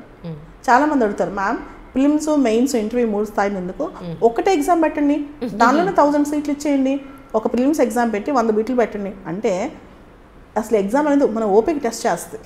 సివిల్ సర్వీసెస్ ఎగ్జామ్ రాసిన తర్వాత, సివిల్ సర్వీసెస్ కోచింగ్ ఇచ్చిన తర్వాత నేను చాలా మారానండి. మనకి విపరీతమైన పేషెన్స్ నేర్పిస్తుంది ఎగ్జామ్. ఎంత పేషెన్స్ అంటే మనం ఏదనుకున్నా స్థిరత్వం ఉంటాం. ఎన్ని కష్టాలు వచ్చినా మనం చాలా ప్రాపర్గా రియాక్ట్ అవుతాం అనమాట. మన ఇంట్లోనే పెద్ద డిజాస్టర్ జరిగినా రేపు పొద్దున ఏమీ జరగనట్టు మళ్ళీ బ్యాలెన్స్గా డెసిషన్స్ తీసుకోగలం. ఈ ప్రిపరేషన్ మనకు అంత ఓపిక నేర్పిస్తుంది. ఉదాహరణకి మెయిన్స్ ఎగ్జామ్స్ ఉంటాయండి, 9 పేపర్లు మార్చి రాయాలి, పొద్దున సాయంత్రం. అది రాసి అయిపోయేటప్పటికి నీరసం వస్తుంది. అయినా కానీ మనకు ఒకటి అలవాటు అవుద్ది, ఈరోజు పడిన కష్టం రేపు పొద్దున మళ్ళీ రెడీ అయ్యి కష్టపడే శక్తి మనలో వస్తుంది. చాలామంది యువత ఏం చేస్తారు, ఒక ఎగ్జామ్ అయిపోయి రిలాక్స్ అవుతూ ఉంటారు. కానీ సివిల్స్ ఎగ్జామ్ రిలాక్సేషన్ మనకు నేర్పించదు. It teachers is a lot. Exam itself is a big experience అండి. నా గురించి అడిగితే ఇక్కడ నేను ఒక చెప్పగలను, నన్ను అడిగితే కనుక సివిల్స్ ఎగ్జామ్ అనేది ప్రతి ఒక్కరు ఒకసారి లైఫ్లో రాయాలి. చాలా నేర్పిస్తుంది. It teaches us good life lessons అని నేను నమ్ముతాను. నాకు నేర్పించింది చాలా. నాకు మెచ్యూరిటీ లెవెల్స్ కూడా సివిల్స్ ఎగ్జామ్లోనే పెరిగాయి. ఓకే, నన్ను టీచ్ చేయట్లో ఇంకా పెరిగాయి, ఈ పిల్లలతో ఉండటంతో ఇంకా ఎక్కువ పెరిగాయి. ఎందుకంటే it's life teachers is lot అండి. నిజం. ఎగ్జామ్ మ్యామ్, అలాగే ఇప్పుడున్న రాజకీయ ఎన్నికల పరిస్థితులు, కాలమాన పరిస్థితులు మనం ఒకసారి చర్చించుకుంటే, ఎందుకంటే మీరు కూడా బాధ్యతాయుతమైన పౌరురాలు కాబట్టి అడుగుతున్నాను. సో గవర్నమెంట్ ఇన్ని స్కీమ్స్ పెట్టేసి వాళ్ళని అలా సోమరిపోతుల్లాగా చేసేస్తే వాళ్ళకి ఏం కష్టపడతారు? ఇప్పుడు మీరు పెళ్ళికి మేము ఎంత ఇచ్చేస్తాం, మీరు రిటైర్ అయిపోతే మేము ఎంత, రిటైర్మెంట్ అసలు వదిలేసేయండి. రిటైర్మెంట్ పాపం ఒక స్టేజ్ తర్వాత 60-70 ఏళ్ళ తర్వాత మనిషి ఏ పని చేయలేడు, వాళ్ళు డబ్బు ఇచ్చండి, ఒక అర్థం ఉంది, దానిలో ఒక మీనింగ్ ఉంది, they need it also, so many people. But youth దగ్గర నుంచి ప్రతి ఒక్కరికి కూడా మీకు ఇంత ఇచ్చేస్తాము అని స్కీమ్స్ పెడితే వాళ్ళు ఎక్కడ కష్టపడతారు, అసలు ఎందుకు కష్టపడతారు? మీ ఉద్దేశం ఏంటి? ఎందుకంటే మీరు కూడా ఒక సివిల్ సర్వెంట్, బాధ్యత మీకు కూడా ఉంది కాబట్టి అడుగుతున్నాను. ఒక రాజకీయ నాయకుడు వచ్చే ఎన్నికల గురించి ఆలోచిస్తాడు, రాబోయే ఎన్నికల గురించి. ఒక దార్శనికుడు వచ్చే తరాన్ని గురించి ఆలోచిస్తాడు. Exactly. A statesmen thinks about next generation, A politician thinks about next election. రాజకీయ నాయకుడికి ఎప్పుడూ ప్రజలే తనపైన డిపెండ్ అవ్వాలి. అంటే పలానా నాయకుడు వస్తేనే మనకి 2000 రూపాయలు ఇది వస్తుంది, లేదా మనకి 6000 రూపాయలు ఇది వస్తుంది. ఇది చాలా తప్పండి. ప్రజలకి ఈ విషయం అర్థం కావట్లా. ఈ రాజకీయ నాయకులు కానీ రాజకీయాల్లో కానీ డబ్బులు ఎక్కడి నుంచి వస్తాయి ఇవ్వడానికి? రాజకీయ నాయకులు వాళ్ళ పాకెట్లో తీసుకెళ్తే డబ్బులు ఇవ్వరు కదా. ప్రజల యొక్క ట్యాక్స్ని, ప్రజల యొక్క ఆదాయాన్ని, వాళ్ళపైన ట్యాక్సులు పెంచి వాళ్ళ డబ్బుల్ని వాళ్ళు తిరిగి ఇస్తారు. కానీ నా ప్రభుత్వం నేను ఇస్తున్నానంటే ప్రభుత్వం ఎవరిది? ప్రజలే ప్రభుత్వం. మనం గమనిస్తే చాలా వెస్ట్రన్ దేశాల్లో, ఇండియాలో ముఖ్యంగా తెలుగు రాష్ట్రాల్లో ఉన్నంత చరిష్మా రాజకీయ నాయకులకు ఉండదు. ఇక్కడ మనం వాళ్ళకి లార్జర్ దాన్ లైఫ్ ఇమేజ్ ఇస్తాం. అంత అవసరం లేదు. ఒక సేవ అండి ఇది. రాజకీయం అంటే ఒక పెద్ద సేవ. ఇలాంటి సేవ ఎక్కడుందండి? ఇప్పుడు రాజకీయాలు అని అంటే డబ్బే కదా, డబ్బు సంపాదన, అది ఒక ప్రొఫెషన్. అది ఇప్పుడు అవును, అదొక బిజినెస్, ప్రొఫెషన్ కూడా కాదు. రాజకీయాలు అనేది ఇప్పుడు ఒక బిజినెస్ రైట్ నౌ. ప్రజలకు అర్థం కావట్లేదు, వాళ్ళు ఇచ్చే స్కీముల దగ్గర నుంచి అంతా మనం కట్టే డబ్బే, వాళ్ళ జేబుల్లోంచి వాళ్ళ ఇంట్లోంచి తీసుకురావట్లేదు అన్న విషయం.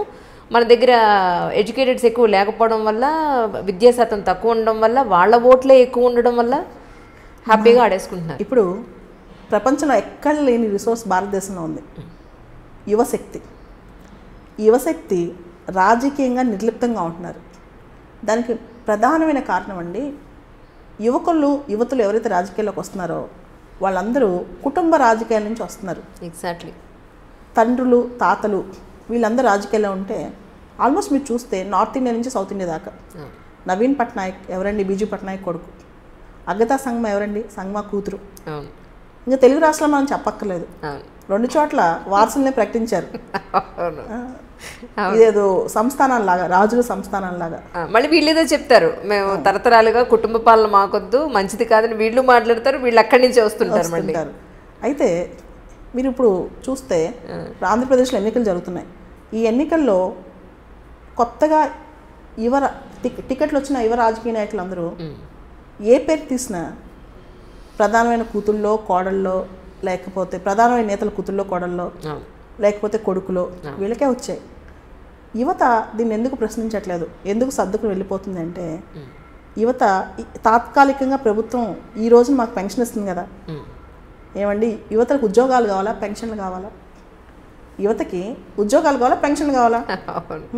దేశం ఎటుపోతుంది అనేది యువత ఆలోచించాలి.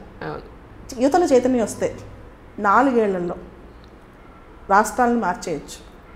కానీ ఇదే యువత వ్యామోహాలకు ఉండి యువశక్తితో దేశాన్ని ముందుకు నడిపించకుండా, సమయం వృధా చేసుకుని వాళ్ళు వృధా చేసుకోకుండా, చాలామంది నేను గమనిస్తుంటాను. అంటే బయట పబ్లిక్ మీటింగ్స్లోకి వెళ్ళినప్పుడు మాకు ప్రభుత్వం ఉద్యోగం ఇవ్వలేదు కాబట్టి మేము ఇలా అయిపోయాము, బ్లేమ్ వేయొద్దు. మీరు చైతన్యంలోకి రండి. ఎందుకంటే ఇంత అవకాశాలు ఉన్నప్పుడు, ఇన్ని అవకాశాలు ఉన్నప్పుడు మనల్ని మనం క్రియేట్ చేసుకోవాలి, అవకాశాలు సృష్టించుకోవాలండి. అవకాశాలు ఎవరో వచ్చి ఇవ్వరు. నువ్వు మీ తాత బిజినెస్ మ్యానో, మీ తాత రాజకీయ నాయకుడో కాకపోతే నీకు ఎవ్వరూ అవకాశం ఇవ్వరు. నువ్వు అవకాశం సృష్టించుకోవాలి. దానికోసం నువ్వు అహర్నిశలు ప్రయత్నం చేయాలి. అహర్నిశలు లక్ష్యంతో ప్రయత్నం చేయాలండి. కానీ యువత చైతన్యం తగ్గిపోయింది. వీళ్ళు ఒక రాజకీయ నాయకుడు మీటింగ్కి వెళ్ళి వెనకాల ఉండాలని ప్రయత్నిస్తారు, కానీ మనం ఎందుకు లీడర్షిప్ చేయలేం? ముఖ్యంగా తెలుగు యువతలో అది రావట్లేదు. ఉదాహరణకి ఆ రోజు ఫుడ్ వెళ్ళిపోతుంది, ఆ రోజు వాళ్ళు ఇచ్చే 500 లేకపోతే 1000 2000 ఆ రోజు ఎంతో డే వెళ్ళిపోతుంది. మరి మీరు కష్టపడమంటారేంటి? కష్టపడమంటే కష్టం కదా. ఇప్పుడు మనం నార్త్ ఇండియాలో చూసుకుంటే హార్దిక్ పటేల్, అల్పేష్ ఠాకూర్, జిగ్నేష్ మేవాని, చాలామంది యువత చైతన్యంతో బయటకు వచ్చారు. కానీ మన యువతలో ఇంకోటి కూడా ఉందండి, కంఫర్ట్ జోన్. ఇప్పుడు ఫ్రెండ్స్ ఉంటారు, అన్న నువ్వు తోపన్నా పదన్నా సాయంత్రం సినిమాకి వెళ్దాం అంటారు. అమ్మ నాన్న అంటారు, లేదు బాబు నువ్వు చిన్న ఉద్యోగం తీసుకో అమ్మ, నీకు పెళ్లి చేస్తాం, నీకు 2 పిల్లలు ఉంటారు, నీ ఫ్యామిలీ సెటిల్ అయిపోద్ది అంటారు. మేము తొందరగా నీ పెళ్లి చూడాలనుకుంటున్నాం అంటారు. అంతేగాని చూడండి, నువ్వు డాక్టర్ అవ్వు, ఇంజనీర్ అవ్వు, కలెక్టర్ అవ్వు అంటారు. కానీ ఒక యువతని నువ్వు వెళ్ళి దేశ సేవ చెయ్యి, రాజకీయ నాయకుడు అవ్వు. రాజకీయ నాయకుడు అంటే ఈ రోజులో వచ్చే రాజకీయ నాయకుడు కాదు. ఈ రోజులో వచ్చే రాజకీయ నాయకుడు అంటే కేవలం అధికారం కోసం వచ్చే రాజకీయ నాయకుడు. ఈ రోజున టికెట్ రాకపోతే మరుసటి రోజు పొద్దున జంప్ అయిపోయే రాజకీయ నాయకుడు. అలాంటి రాజకీయాలు కాదు, ఈ రాజకీయాలు కాదండి. ప్రజాసేవ అంటే ప్రజాక్షేత్రంలో నిజంగా కొంత మార్పు తీసుకురావడమే రాజకీయం. రాజకీయం అనేది నెగిటివ్గా చూడకూడదు, కొంత మార్పు తీసుకురావాలి. ఎలాంటి మార్పు తీసుకురావాలి? ఒకటేనండి, పేదరికం లేని భారతదేశం, ఆకలితో అలమటించని భారతదేశం, అనారోగ్యంతో ప్రజలు చావని భారతదేశం. మనం చూస్తే ఈ మధ్యకాలంలో వీడియోస్ చచ్చిపోవడం పెన్షన్ రాకుండా. ఏదంటే పాలిటిక్స్ అంటే పర్సెప్షన్ మేనేజ్మెంట్ అండి. అంటే నిజంగా చేయటం కాదు, చేసినట్టు చూపించడం. దాంతో అంతా సుభిక్షంగా ఉంది, అందరూ బాగున్నారు, మన అభివృద్ధి రేట్లు ఎంత బాగున్నాయి అంటారు. నిజానికి అవన్నీ ఒట్టి లెక్కలేనండి. అన్ఎంప్లాయ్మెంట్ డేటా అనేది గవర్నమెంట్ ఇంతవరకు బయటకు తీసుకురాలేకపోతుంది. నిరుద్యోగం ఎన్నడూ లేనంత ఉందండి, ఎన్నడూ లేనంత నిరుద్యోగం ఉంది. ఇలాంటి నిరుద్యోగంలో బాగుపడిన వాళ్ళే బాగుపడతారు. మనం చూస్తే అంబానీ, మీరే చూస్తుంటారు, అంబానీ కొడుకు పెళ్ళిళ్ళు వందల కోట్ల ఖర్చు. కానీ అన్నం తినడానికి పేద విద్యార్థుల్లో చదువుకోవడానికి స్కాలర్షిప్లు లేవు. ఇంకోటి ఏంటంటే మన రాష్ట్రాల్లో కేవలం ఓట్ల కోసం ఫీజు రీఎంబర్స్మెంట్లో అన్ఎంప్లాయ్మెంట్ పెన్షన్ ఇవ్వడం వల్ల యువత అవి మాకు ఎక్కడ నష్టపోతామని చెప్పి ప్రశ్నించడం మానేసింది. అంటే ఉచితంగా వచ్చేస్తుంది, ఖర్చు పెట్టలేదు, ఏముంది బీటెక్లు అయిపోతాం, ఏదో చిన్న ఉద్యోగం 10,000 చేసుకుందాం, మన ఫ్యామిలీ సెటిల్ అవుతాయి. కానీ సొసైటీని ఎవరు మారుస్తారు? ఎవరు మార్చాలి? ఎవరు ముందుకు రావాలి? ఈ 15 ఏళ్ళు గడిచిపోతే మార్చే అవకాశం కూడా లేదండి. ఎందుకంటే వృద్ధ జనాభా పెరిగిపోద్ది. యువ శక్తి ఈ 15 సంవత్సరాలు, ఈ 10-15 ఏళ్ళు గట్టిగా అనుకుంటే నిజంగా భారతదేశంలో అనేకమైన సమూలమైన మార్పులు తీసుకురావచ్చు. ఇలాంటి దానికోసం యువత నుంచి లీడర్స్ రావాలి, కొత్త నాయకత్వాలు రావాలండి, వస్తేనే చేంజ్ వస్తుంది. మ్యామ్ అలాగే అంటే ప్రస్తుతానికి ఉన్న స్టూడెంట్స్, ఇందాక మీరు స్టూడెంట్స్ అన్నారు, ఈ ఎలక్షన్కి సంబంధించి ఈ ఓటు హక్కు ఉన్న వాళ్ళందరికీ కూడా మీరు ఏం చెప్పాలనుకుంటున్నారు? ఒక మాటలో చెప్పండి. ఇప్పుడు మనందరికీ తెలుసండి, కొత్తగా ఓటర్లో 18-19 సంవత్సరాల మధ్య వాళ్ళు 1.5 కోట్ల మంది వచ్చి చేరారు. 18-19 సంవత్సరాలు అంటే కొత్తగా ఓటు హక్కు వచ్చిన వాళ్ళు 1.5 కోట్ల మంది భారతదేశంలో ఎక్కువ మంది చేరారు అనమాట. అది కాకుండా యువశక్తిలో ఓటు హక్కు చాలా మందికి ఉంది. ఇక్కడ క్వశ్చన్ ఏంటంటే, వీళ్ళు వాళ్ళ ఇంట్లో వాళ్ళు ఏ రాజకీయ పార్టీయో మూకీ బాణీగా ఓట్లేసేయకుండా, అంటే మెచ్యూరిటీ లెవెల్తో ఆలోచించి, మన ఇండియాలో ఏంటంటే నేను ఇదే చేశాను నువ్వు అదే చేయాలి, ఒక కంఫర్ట్ జోన్ అనమాట. మార్పు అనేది ఎవరికి వద్దు, ఎవరు కొత్తగా ఆలోచించకూడదు. సో మనందరం అండి సొసైటీ క్రియేట్ చేసే ఒక మూకీ బాణీ మనుషులు అయిపోయాం. అలా కాకుండా డిఫరెంట్గా ఆలోచించాలి. నీకు ఎవరు నచ్చలేదు అనుకో, ఎవరు మార్పు తెలియదు అనుకున్నావు అనుకో, అదే నువ్వు చెప్పు. నోటా అని చెప్పి ఒక ఆప్షన్ ఉంది, నోటాలో పెట్టచ్చు కదండి. అవును కదా, ఇండియా మొత్తం ఉంది నోటా. ఇప్పుడు నోటాలో పెట్టుకుని నీకు నచ్చలేకపోతే ఇల్లు, కానీ ప్రతి ఒక్కరు పోలింగ్ బూత్ దాకా వెళ్ళి ఓటేయాలండి. ప్రతి ఒక్క యువత వాళ్ళ యొక్క చెప్పాలి, వాళ్ళ యొక్క తీర్పు చెప్పాలి. చెప్తేనే కొంతవరకు దేశ భవిష్యత్తు మారుతుందండి. నిన్న నేను షూట్కి ఆఫీస్కి వస్తూ ఉంటే రోడ్ మీద, అన్న మీటింగ్ అటెండ్ చేశాం కదా, 500 తినాలి, ఇప్పుడు డబ్బులు ఏది, ఫుడ్ ఏది, బిర్యానీ ఏది అని అడుగుతున్నాడు. అంటే మీటింగ్లకు వచ్చే జనం ఒక బిర్యానీకో ఒక డబ్బుకో ఆశపడి వాళ్ళని డబ్బు ఇచ్చి తెప్పిస్తున్న రాజకీయ నాయకులు. ఈ విషయం ప్రతి ఒక్కళ్ళకి తెలుసండి. ఒక మీ ఇంటర్వ్యూ 2 పక్కన వెంటనే చూశాను నేను. చూస్తే బాలత మేడంని చూడడానికి వచ్చిన జనం ఆవిడ మీద అభిమానం కొద్దీ ఆవిడ చెప్పే 2 ముక్కల మంచి మాటలకి, లేదా ఆవిడిచ్చే ఒక చదువుకు సంబంధించిన ఒక మంచి ట్రైనింగ్ అనండి, లేదంటే ఇన్స్టిట్యూట్కి సంబంధించానండి, దానికి ఎంతో ఇష్టంగా అభిమానంగా వచ్చే జనం ఎక్కడ, వీళ్ళు రాజకీయ నాయకులు డబ్బిచ్చి రప్పించే ఒక బిలో పావర్టీ జనం అండి. వాళ్ళు కనీసం ఒకరోజు అన్నం కూడా లేని జనాన్ని పోగేసి లిటరల్గా మీటింగ్లకు తీసుకొస్తున్నారు. వీళ్ళ రాజకీయ నాయకుల పార్టీలకి అసలు ఎవరు ఎడ్యుకేటెడ్స్ వచ్చి జాయిన్ అవుతున్నారు? మీరు ఒక్క మాట చెప్పండి. సో ఇవి చూసాక నాకు అనిపించింది ఏంటి అంటే, చాలామంది సివిల్ సర్వెంట్స్ రాజకీయాల్లోకి వస్తున్నారు, యువతను రమ్మని అంటున్నారు, మీరెందుకు రాకూడదు అని నా ఉద్దేశం.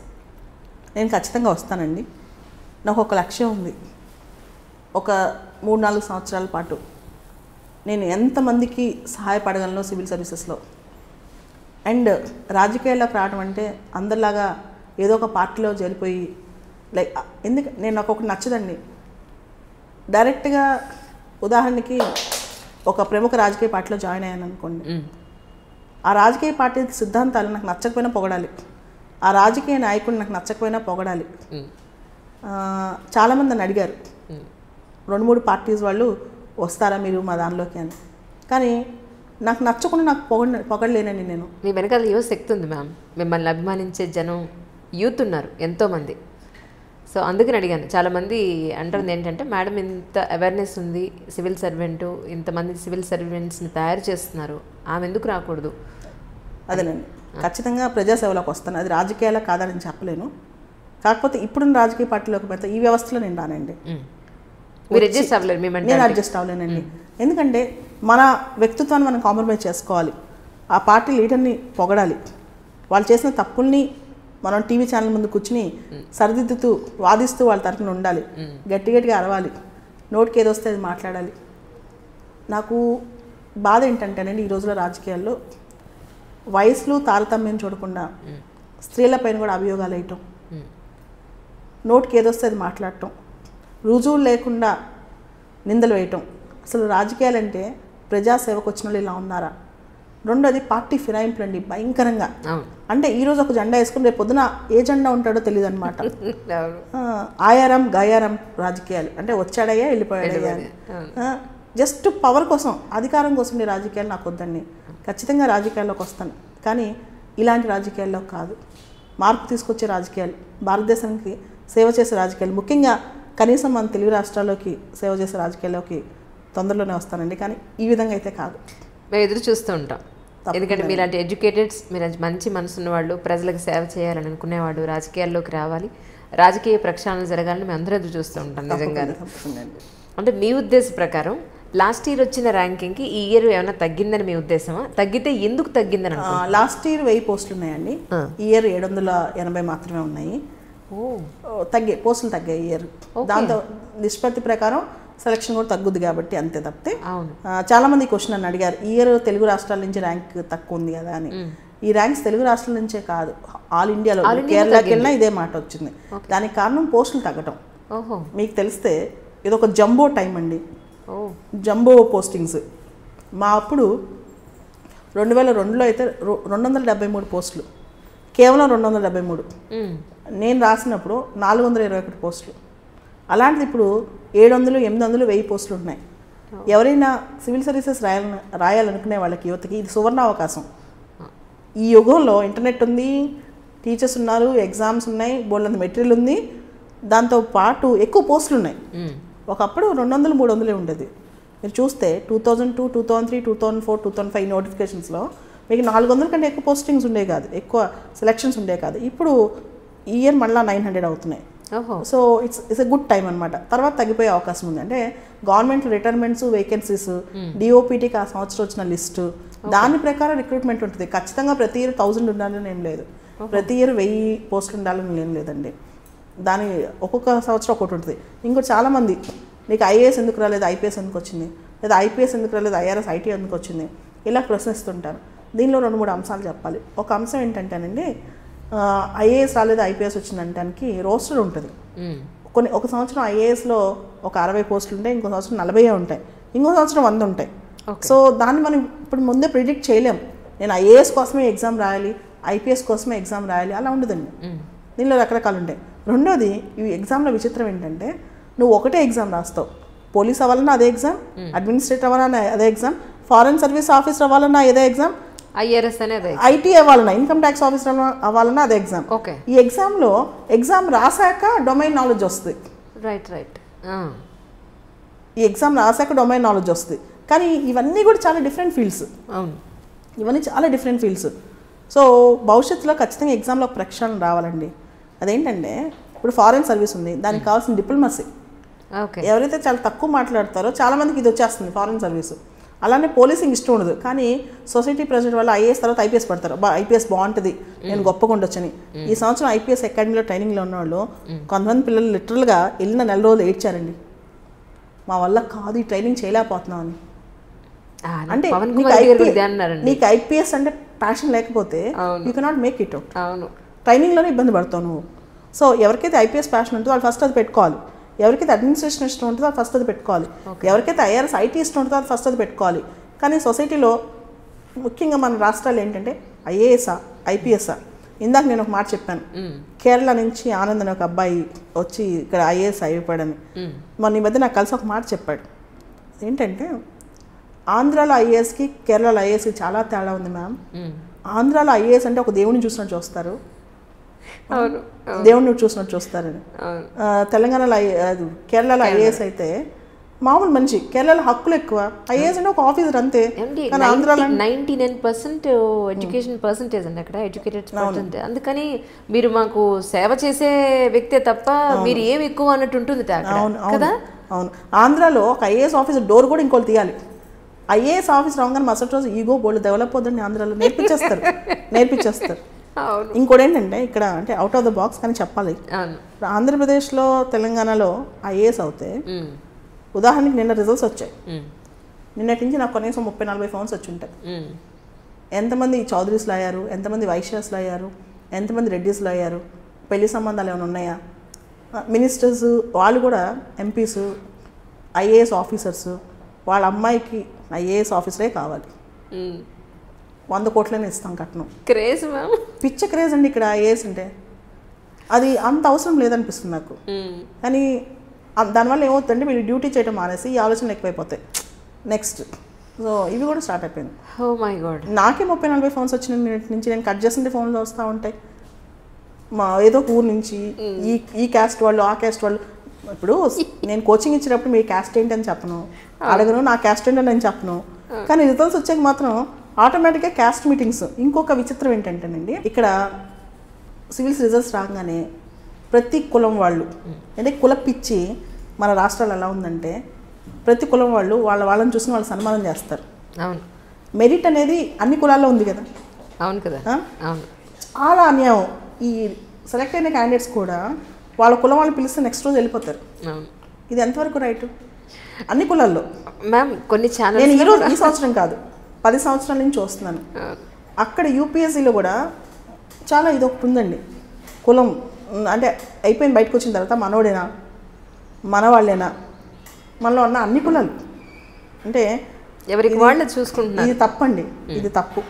ఎందుకంటే పిల్లవాడు ఏ కులం నుంచి వచ్చినా ఒక అమ్మాయి కానీ అబ్బాయి కానీ ప్రతిభ అనేది మనం గుర్తించాలి.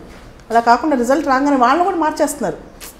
కుల గ్రూపులు, వాట్సాప్ గ్రూపులు, సివిల్ సర్వెంట్స్లో కుల గ్రూప్స్ అనమాట. ఇది కూడా భయంకరంగా ఉంది. బయటికి తెలియని నిజాలు ఇవన్నీ. అవును, మీరు రాజకీయాలు ఎన్ని ఉన్నాయో దీనిలో కూడా ఆల్మోస్ట్ జరుగుతున్నాయి. అంటే మనవాడు అనే అభిమానం వాళ్ళకి వాళ్ళు చేసుకోవడం ఇది తప్పండి. నిజం. ఎక్కడున్నా మనం భారతీయులమే కదండి. అలా అనుకుంటే మీ ఇన్స్టిట్యూట్కి ఎంతమంది ఎక్కడెక్కడి నుంచో వస్తారు కదా, కానీ మీరు అలా ప్రయారిటీ వైజ్ మీరు ఎక్కడా వెళ్ళరు. అసలు కులం అనే క్వశ్చన్ తెలియదండి మాకు, ఎవరు మాట్లాడుకోం. అంటే చదువుకునే వరకు, చదువు అయిపోయేంత వరకు. కానీ ఈ రోజున ప్రతి ఒక్కళ్ళ కులం నాకు తెలుస్తుంది. అవును, అది ఎందుకంటే వాళ్ళ కుల మీటింగ్లు కానీ రకరకాలు అటెండ్ అవటం కానీ, ఎవరైతే కుల రాజకీయాలు చేయమని చెప్తున్నారో వాళ్ళు కూడా చేస్తారు. అన్ని రంగాల్లో ఉంది కుల రాజకీయాలు. మీరు బ్యూరోక్రాట్స్ అనే కాదు, రాజకీయాల్లో ఉంది. అన్నిట్లో కులం అనేది చాలా ఎక్కువ వచ్చేస్తుంది. కులము, మతము, మనవాళ్ళు, మన ప్రాంతం. వీళ్ళు ఉదాహరణకి 2014 వరకు ఆంధ్రావాడు అనేవాళ్ళు. ఇప్పుడు మీ తెలంగాణ నుంచి వచ్చిందా? నన్ను నిన్న టీవీ ఛానల్స్ వాళ్ళు దీనిలో తెలంగాణ వాళ్ళు ఎంతమంది అండి, ఆంధ్ర వాళ్ళు ఎంతమంది, మహబూబ్ నగర్ నుంచి ఎంతమంది, నల్గొండ నుంచి ఎంతమంది, రేపు పొద్దున్న రాయలసీమ నుంచి ఎంతమంది, అంతే కదండి. ఎంతవరకు రైట్ ఇది? మనందరం ఒకటే కదా. తెలుగు రాష్ట్రాలు పోయి ఇప్పుడు తెలుగు రాష్ట్రాల్లో కూడా తెలంగాణ ఆంధ్ర అయింది. దానిలో కులాలు, దానిలో మతాలు, దానిలో జాతులు, వాళ్ళ అమ్మ నాన్న ఏం చేస్తారు అంటే రిజల్ట్స్ వచ్చిన తర్వాత మెరిట్ని ఫస్ట్ చూడాలి. ఇవన్నీ అసలు క్వశ్చన్ రాకూడదు. కానీ బాధించదగిన విషయం ఏంటంటే మనందరం ఖండించదగిన విషయం అన్నమాట ఇది. దీనిలో కూడా బయటికి తెలియని విషయం, కులాలు బాగానే పనిచేస్తున్నాయి. దీన్ని మాత్రం నేను మార్చాలనుకుంటున్నాను. ఈ కట్నం, కులం, ఇవన్నీ అన్ని ఫీల్డ్స్లో ఉన్నట్టు ఈ ఫీల్డ్లో కూడా ఉందండి. ఈ ఫీల్డ్ ఇంకా ఎక్కువ ఉంది, ఈ ఫీల్డ్లో ఎక్కువ ఉంది. ఇంకా తల్లిదండ్రులు కూడా వాళ్ళ పిల్లలు సివిల్స్ పాస్ అయిన తర్వాత ఎలాంటి కోడలు వచ్చి మనం చూసుద్దా చూడదా ఇదంతా కాదు, స్టేటస్, మంచి మినిస్టర్ కూతురు వచ్చిందా, స్టేటస్ ఉన్న కూతురు వచ్చిందా, వాళ్ళ తర్వాత వీళ్ళ ఫేస్ కూడా చూడదు. నిజం. నాకు ఒక బెస్ట్ ఫ్రెండ్ ఉండేవాడు, వాళ్ళ మదర్కి అబ్బాయి అంటే చాలా ఇష్టం. మెయిన్స్ పరీక్షలప్పుడు నోట్లో అన్నం తినిపిస్తుండేది, నేను ఏడిపిస్తుండేదాన్ని, ఇలానే పెంచండి మీరు, ఇలానే పెంచండి, రేపు ఏం చేస్తాడు అని. లేదు మా అబ్బాయి పర్ఫెక్ట్, ఇందాక చెప్పగా స్వాతిముత్యం. తర్వాత అదే తల్లి కొన్ని సంవత్సరాల తర్వాత ఫోన్ చేసి మా అబ్బాయి అస్సలు చూడట్లేదు నన్ను, కనీసం ఇంట్లో టీవీ కూడా పెట్టుకుని ఇవ్వడం మా ఆవిడకి డిస్టర్బెన్స్ అని చెప్పి అస్సలు చూడట్లేదు అని చాలా సందర్భాల్లో తల్లిదండ్రులు వీళ్ళు పడుచుకోరు. కానీ పిచ్చి తల్లిదండ్రులు అదే స్టేటస్ సింబల్కి పోయి ఇలానే ఇంకా చేస్తూ ఉంటారు. ఇవన్నీ సమాజంలో అన్ని ఫీల్డ్స్లో ఉన్నాయండి, దీనిలో కూడా ఎక్కువ ఉంది, అంతేం తక్కువ లేదు. ఆర్భాటం, హంగు ఇవి కూడా సివిల్ సర్వీసెస్లో ఎక్కువగానే ఉన్నాయి. సాదా సీదా జీవితం అనేది మనం పాత రోజుల్లో చూస్తాం, ఇప్పుడు అదంతా ఏం లేదు. ఇంతకుముందు పాత రోజుల్లో టీచర్ని కూడా బతకలేని బడిపంతులు అనేవాళ్ళం, ఇప్పుడు అలా ఏం లేదు, ప్రతి ఫీల్డ్లో అన్నీ ఉన్నాయి. మ్యామ్ అలా ఈ స్టూడెంట్స్ని ఇవాళ యాక్చువల్లీ 1 by 1 ఇంటర్వ్యూ పిలుద్దామని ఫోన్ చేశాను. చేస్తే అందరూ చెప్పిన మాట, అందరూ ముక్త కంఠంతో ఒకే ఒక్క సమాధానం చెప్పింది ఏంటంటే, మహేష్ భాగవత్ గారు మా అందరికీ లంచ్కి పిలిచారండి, మార్నింగ్ 10:30 నుంచి ఈవినింగ్ వరకు ఉంటుందండి, గెట్ టుగెదర్లా పెట్టారు అని.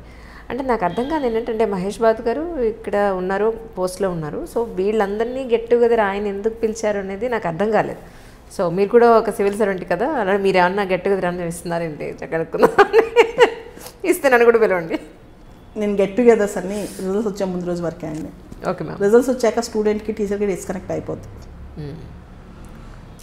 అయ్యో చాలా బాధాకరం మ్యామ్. లేదు లేదు లేదు, నేనే కావాలని నేనే దూరం అవుతానేమో. ఒకవేళ నేనైతే రిజల్ట్స్ వచ్చాక ఎవరిని నా దగ్గరికి రమ్మని పిలవను, వాళ్ళు వచ్చి వాళ్ళు నన్ను ఎక్నాలజ్ చేస్తే తప్పితే ఆ క్షణం వాళ్ళతో ఉంటాను.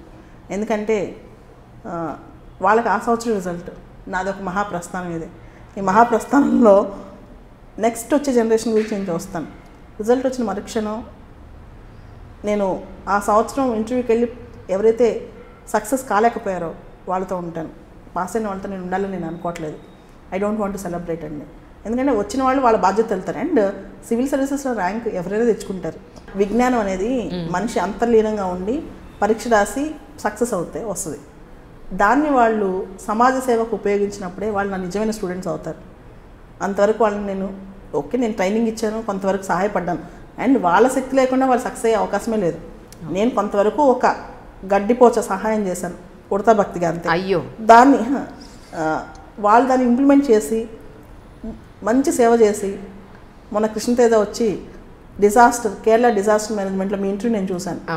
డిజాస్టర్ మేనేజ్మెంట్లో నేను 2 లక్షల మందిని కాపాడానని చెప్పి బాలలత మ్యామ్ నా టీచర్ అని చెప్పినప్పుడు ఆ రోజు నేను గర్వంగా ఫీల్ అయ్యాను. ఆ ఇంటర్వ్యూ చూసిన తర్వాత 2 రోజులు నాకు నిద్ర పట్టలేదు. సో నాకు అలాంటి స్టూడెంట్స్ కావాలి. జస్ట్ ఏదో ర్యాంక్ వచ్చేసి వెళ్ళిపోతే నా స్టూడెంట్స్ అయిపోరు. నేను లంచ్ ఇచ్చి వాళ్ళతో సెలబ్రేట్ చేయాల్సిన అవసరం లేదు.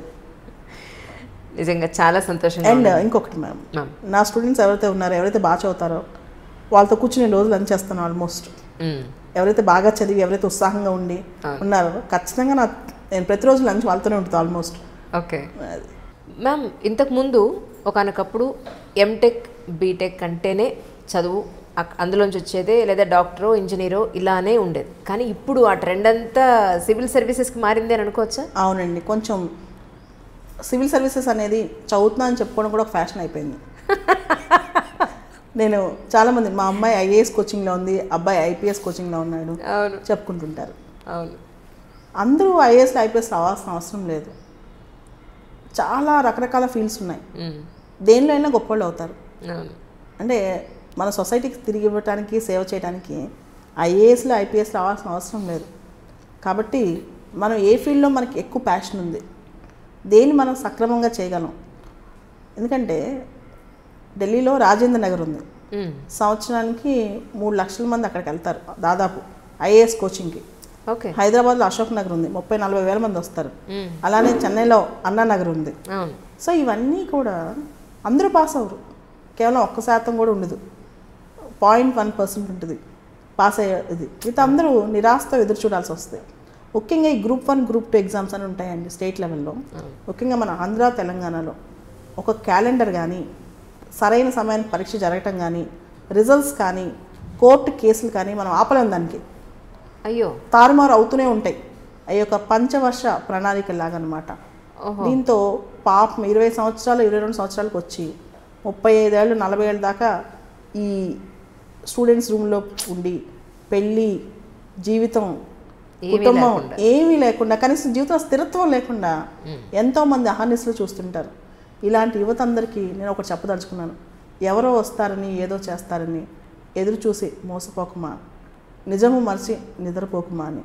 ఎవరో వచ్చి మనల్ని ఉద్ధరిస్తారని మాత్రం ఆలోచించకండి.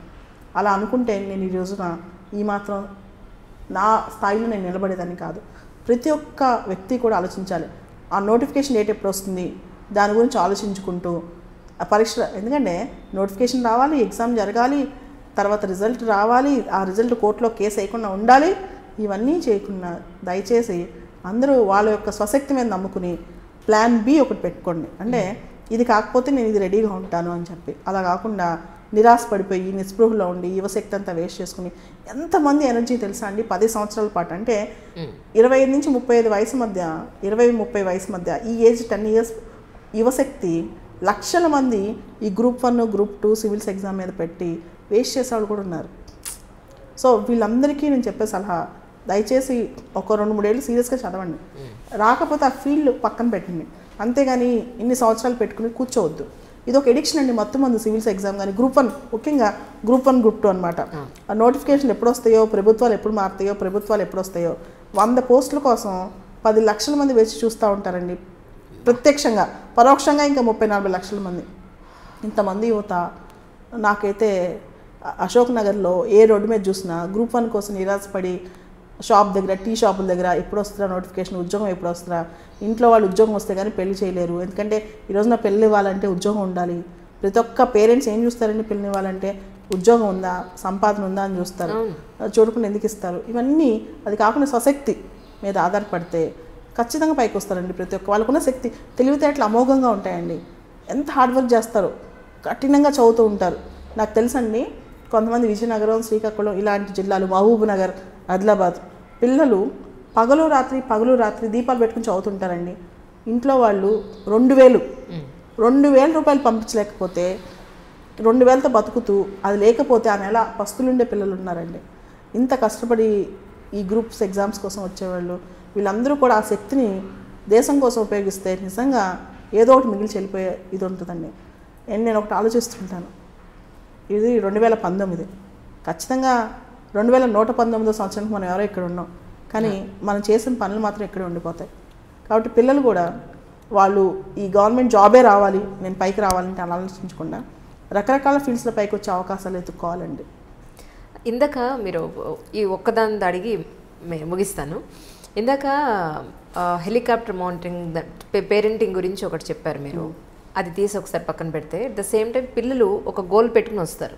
అది సివిల్ సర్వీసెస్ అయినా ఇంకోటైనా ఎస్పెషల్లీ మీ దగ్గరికి వచ్చేవాళ్ళు ఎక్కడ డైవర్ట్ అవుతున్నారంటారు, ఎక్కడ వాళ్ళు దారి తప్పుతున్నారంటారు? దాదాపు ఈ బీటెక్ కాలేజ్ పిల్లలు కాంపిటేటివ్ ఎగ్జామ్స్కి వచ్చాక కూడా, అంటే డిగ్రీ కాలేజ్లో ఆడతా పాడతా చదివే పిల్లలు ఎంత తెలివిగల పిల్లనైనా కాంపిటేటివ్ ఎగ్జామ్స్కి వచ్చాక కూడా వాళ్ళ ఆలోచన తీరు దానికి మించి ఆలోచించరండి. కాలేజ్ లైఫ్లో అట్రాక్షన్స్, ప్రలోభాలు ఇవి ఎక్కువ ఇప్పుడు కూడా కంటిన్యూ అవుతుంటాయి. కంటిన్యూ అయ్యి 2-3 సంవత్సరాలు తిరుగుతారండి రోడ్ల మీద, బైక్లు వేసి తిరగటం, అమ్మాయిలతో తిరగటం, వాట్సాప్లో, ఫేస్బుక్లో. ఆ వాట్సాప్ పట్టుకుంటే చదువు కంటే కూడా వాట్సాప్ నెక్స్ట్ మెసేజ్ ఏమొచ్చింది మనకి, ఆ నెక్స్ట్ మెసేజ్కి ఏం రిప్లై ఇవ్వాలి, ఫేస్బుక్లో ఏది అప్లోడ్ అయింది, తర్వాత వీకెండ్ పార్టీకి ఎక్కడికి వెళ్ళాలి, తర్వాత ఈ డిన్నర్ అని వెళ్తారు, ఆ 3-4 గంటల పాటు టైం వేస్ట్ అయిపోతుంది. ఇవన్నీ కూడా మన కల్చర్లో అలవాటు అయిపోయాయి. ఈ పేరెంట్స్ అనేది వాళ్ళ పిల్లలు ఏం చేస్తున్నారు, ఎదురుగా గర్ల్ ఫ్రెండ్ ఉంటుందండి, అమ్మ నాన్న నుంచి ఫోన్ వస్తుంది, అమ్మ పుస్తకాలు తీసి చదువుకుంటున్నాను అంటారు, నమ్మేస్తారు తల్లిదండ్రులు. పాపం అండి, ఒక్కోసారి ఇంత మోసం చేస్తున్నారా తల్లిదండ్రులని అనిపిస్తూ ఉంటుంది. 100లో అందరూ అని చెప్పను కానీ ఒక 50% మంది తల్లిదండ్రులకి అబద్ధాలు చెప్పడం, మోసం చేయడం చాలా కామన్ అయిపోయింది. అది తప్పని కూడా భావించట్లా. ఎందుకు, నేను చాలామంది విద్యార్థులను అడిగాను, ఎందుకలా నా ఎదురుగా చేస్తుంటే ఎందుకలా అబద్ధాలు చెప్తావు అంటే ఒకటి అంటారు, చెప్పి వాళ్ళని బాధపెట్టడం ఎందుకు మ్యామ్, చెప్పి వాళ్ళని బాధపెట్టడం ఎందుకు అంటారు. వాళ్ళు అనవసరంగా రియాక్ట్ అయ్యి బాధపడతారు, అంత అవసరం లేదు కదా, ఒక చిన్న అబద్ధం చెప్తే వాళ్ళు హ్యాపీగా ఉంటారు కదా అని. వాళ్ళు హ్యాపీగా ఉంచడం కోసం నువ్వు అబద్ధాలు ఆడేస్తున్నావా, నిన్ను 20 సంవత్సరాలు ఇంత పెంచి పెద్ద చేసి ఇంత నమ్మకంతో నీకు ఇంత ఫీజు కట్టి ఇక్కడ పంపిస్తే నువ్వు ఇట్లా చేస్తావా అని నేను అడిగితే అది చాలా కామన్ మ్యామ్. ప్రతి ఒక్కళ్ళు ఈ రోజులో గర్ల్ ఫ్రెండ్ ఉండటం లేకపోవడం ఆశ్చర్యపడాలి, ఉండటం స్టేటస్ సింబల్ కదా, నీ గర్ల్ ఫ్రెండ్ లేదా, ఇది చాలా కామన్ అండి. అది ఆశ్చర్యపోతారు. అమ్మాయిలు కూడా చాలా మంది. అవునా? అండ్ ముఖ్యంగా ఈ ఇమీడియట్గా కాలేజ్ అయిపోగానే నెక్స్ట్ రోజు వచ్చిన వాళ్ళు చాలా మంది పేరెంట్స్ మా అమ్మాయి చాలా పర్ఫెక్ట్ అని వాళ్ళ అమ్మ నాన్న ముందు మాత్రం పర్ఫెక్ట్గా ఏమీ తెలియనట్టు యాక్షన్ చేస్తారండి. కానీ అమ్మ నాన్న పక్కకి వెళ్ళాక 10 నిమిషాలు వాట్సాప్ ఓపెన్ చేస్తారు, 10 నిమిషాల్లోనే. ముఖ్యంగా పేరెంట్స్ని ఇచ్చే అడ్వైస్ ఏంటంటే పిల్లలకి ఈ మొబైల్ ఫోన్లు, ముఖ్యంగా ఈ ఆండ్రాయిడ్ ఫోన్స్, ఈ కొత్త ఫోన్స్ వచ్చాయి కదా, ఇవి కాకుండా నార్మల్ 2000 రూపాయల ఫోన్స్ ఉంటాయి కదా, అవి కొని మీ పిల్లలతో కమ్యూనికేషన్ కావాలంటే వాళ్ళు ఏం చేస్తున్నారు కనీసం చూసుకోండి. చాలామంది పిల్లలు, మీరు ప్రతి ఒక్క ఫ్యామిలీ మధ్యతరగతి కుటుంబం నుంచి పేరెంట్స్ డాక్టర్స్, సైంటిస్టులు, కలెక్టర్లు, వాళ్ళ అబ్బాయి అమ్మాయి ఇక్కడ ఏం చేస్తున్నారో చూసుకోవాల్సిన బాధ్యత వాళ్ళకే ఉంది. ఇక్కడే కాదు, ఏ ఫీల్డ్లోకి వెళ్ళినా అది పేరెంట్స్ అస్సలు పట్టించుకోవట్లేదండి. మదర్ దారిలో మదరు, ఫాదర్ దారిలో ఫాదరు, వాళ్ళ ప్రొఫెషన్స్లోనూ వాళ్ళ పనుల్లోనూ బిజీగా ఉంటారు. వీళ్ళు జీవితాన్ని ఎలా వ్యర్థం చేసుకోవాలో బిజీగా ఉంటారు, వ్యర్థం చేసుకునే దానిలో బిజీగా ఉంటారు. అది చూసి అహర్నిశలు నాకైతే భయంకరమైన బాధ ఇది. ఎందుకంటే ఇంతమందికి నేను చెప్పినా వినే పరిస్థితిలో ఉండరు. ఒక టీచర్ ఒక అడ్వైజ్ ఇస్తే ఖచ్చితంగా వినరండి. అంటే విని మార్చే వాళ్ళు 100లో ఒక్కళ్ళే ఉంటారు. 99 మంది నాకు తెలియకుండా చేయడానికి ట్రై చేస్తారు. ఒకసారి నేను చూసిన అడ్వైజ్ ఇచ్చిన తెలియకుండా రేపు నుంచి చేస్తారు. సో దాని బదులు నేను గమనించి ఏ విధంగా మార్పు తేవచ్చో అని ఆలోచిస్తాను. పేరెంట్స్ కూడా ఇది పట్టించుకోవాలి. ప్రతి ఒక్క పేరెంట్కి ఏ టీచర్ కంప్లైంట్ ఇవ్వలేరు. పేరెంట్స్ కూడా చూడాలి. చూసి ఏముందండి సడన్గా 4 సర్ప్రైజ్ విజిట్లు చేస్తే పిల్లలు ఏం చేస్తున్నారో అర్థమైపోద్ది. అంటే పిల్లల్ని కంట్రోల్ చేయమని నేను చెప్పట్లేదు, కానీ వాళ్ళు ఒక దారిలో మానిటరింగ్ అవసరం చాలా నిజం. లేకపోతే మనకు ఇందాక మీరు చెప్పినట్టుగా అక్కడ వాళ్ళు వేరే ప్లేస్లో ఉంటారు, మేము కాలేజ్లోనే ఇన్స్టిట్యూట్లో ఉన్నామని చెప్తారు, వీళ్ళు ఉండే ప్లేస్ వేరు. ఆడపిల్లలు ఊరికే మోసపోతారండి. ఆడపిల్లలు ఎవరైతే మాటలు చెప్తారో వాళ్ళకి మోసపోతారు. మగపిల్లలు ఎవరైతే బాగా మాటలు చెప్తారో మోసపోతారు.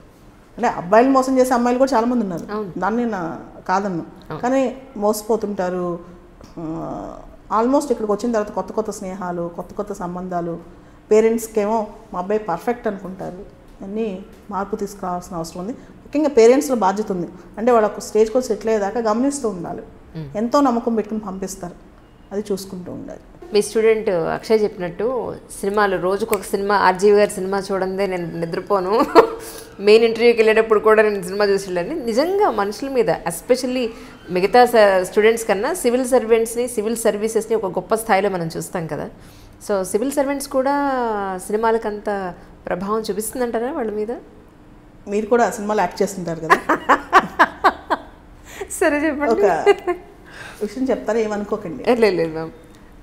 99% తెలుగు సినిమాలు చూస్తే బ్రెయిన్ పెరగదు.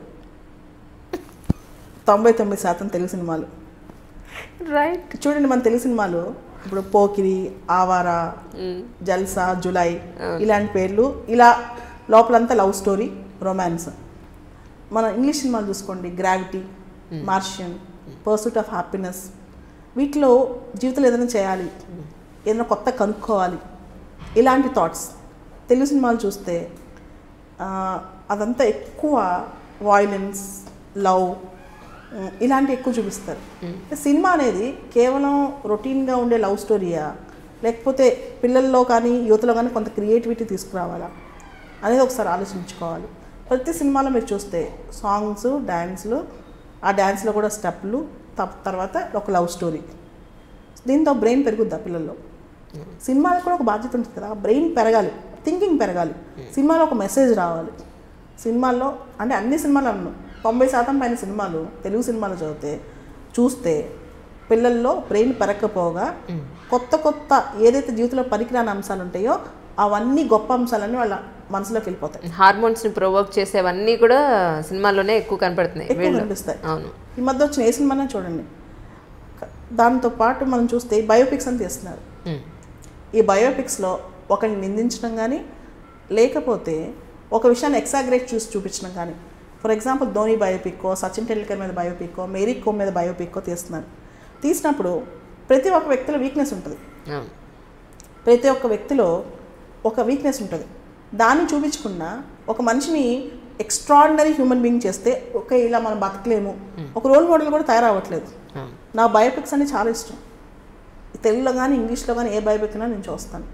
కానీ ఆ హిందీలో కానీ ఆ బయోపిక్స్లో నిజాన్ని చూపించట్లేదు ఏ బయోపిక్స్లో కూడా. అంటే బయోపిక్స్ మీద కూడా నమ్మకం పోతుంది. ఇప్పుడు ఉన్న నిజాన్ని చూపించట్లేదు. ప్రతి మక్కం వ్యక్తిలో ఒక నెగిటివ్ షేడ్ కూడా ఉంటుంది, వాళ్ళ ఉన్న వీక్నెస్లు కూడా ఉంటాయి. అవి ఎందుకు చూపించరు? Human life is human life కదా. Nobody is born perfect. నేను కూడా పర్ఫెక్ట్ కాదు, మీరు కూడా పర్ఫెక్ట్ కాదు. సో అన్నీ చూపిస్తే అది బయోపిక్ అవుతుంది. అలా కాకుండా పాజిటివ్ సైడ్ ఎక్సాగ్రేట్ చేసి కొన్ని పాజిటివ్ సైడ్ చూపించారు, దాన్ని ఎక్సాగ్రేట్ చేసి చూపించడం, దానివల్ల బయోపిక్స్ మీద పోతుంది. తర్వాత ఈ నార్మల్ సినిమాలు ఉన్నాయి, రొటీన్ సినిమాలు అనమాట, ఫిక్షన్. ఇప్పుడు బాహుబలి సినిమా ఉంది, సూపర్ మూవీ. కానీ మూవీ చూసినంత సేపు దానిలోంచి మనకు మెసేజ్ ఏముంది? ఒక కొండ వెనకాల కొండ పైన యువరాణి కొండ ఎక్కుతాడు, ఆ యువరాణి దొరికిద్ది, ఒక సామ్రాజ్యం. So it's a fiction. కానీ రియాలిటీలో ఒక అచీవ్ చేసిన వ్యక్తి గురించి ఒక బయోపిక్ తీసి లేదా ఒక మంచి మెసేజ్ ఉన్న మూవీ, సోషల్ ఓరియంటేషన్ మూవీ అవి తక్కువ వస్తున్నాయి. దానివల్ల ఏంటవుతుందంటే తెలుగు సినిమాలు చూస్తే మా పిల్లలకి నేను రోజు చెప్తానండి, దయచేసి సివిల్ సర్వీసెస్ ప్రిపేర్ అయ్యేటప్పుడు తెలుగు సినిమాలు చూడకండి, మీ బ్రెయిన్ అంతా పాడైపోద్ది.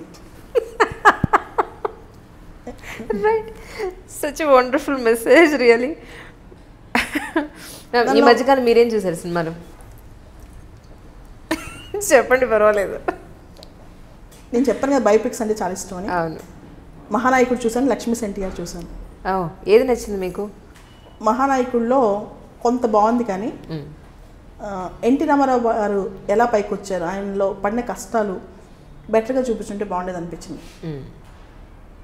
లక్ష్మీ ఎన్టీఆర్లో ఎన్టీఆర్ యాక్షన్ చాలా బాగుంది. కాకపోతే మూవీ వన్ సైడెడ్గా, అంటే ఒకరిని ప్రైజ్ చేస్తే ఇంకొకరు తిడుతూ తీశారనిపించింది. బయోపిక్లోంచి మెసేజ్ వెళ్ళాలి. Biopic should not be revenge మోడ్లోనో ఒకరిని ఎక్సాగ్రేట్ చేసి చూపించే మోడ్లోనో అవసరం లేదు. రియాలిటీని చూపించగలగాలండి. ఇప్పుడు గాంధీ బయోపిక్ ఉంది, సూపర్ బయోపిక్. ఆ బయోపిక్కే గాంధీ కానీ ట్రైన్లో నుంచి తోసివేయటంలో స్టార్ట్ అవుద్ది. సో గాంధీ కానీ ఇలా తోసేశారు, అది కూడా ఒకటి. అంబేద్కర్ గారి బయోపిక్ ఉంది, అది కూడా అన్ని ఆయన మాటలు, మహాత్ములు వస్తుంటారు, మహాత్ములు పోతుంటారు, కానీ దళితుల యొక్క జీవితం బాగుపడదు ఇలాంటి మహాత్ముల వల్ల అని చెప్తాడు. ఇవన్నీ చూపించారు, ప్రతి ఒక్క స్టేట్మెంట్ చూపించారు. కానీ ఈ బయోపిక్స్లో ఏంటంటే ఒక వ్యక్తి వాళ్ళు అనుకునేదే బయోపిక్ అంటున్నారు, సినిమా తీసేసి దాన్ని బయోపిక్ అంటున్నారు. దానివల్ల మొత్తం సినిమా ప్రపంచానికి నష్టం వచ్చే అవకాశం ఉంది. ఏంటి తెలుసా, బయోపిక్ అనేది దానిపై నమ్మకం పోయింది ప్రజల్లో, నమ్మకం లేదు. రేపు బయోపిక్ అని ఏం తీసినా మామూలు సినిమానేనా అనుకుంటారు.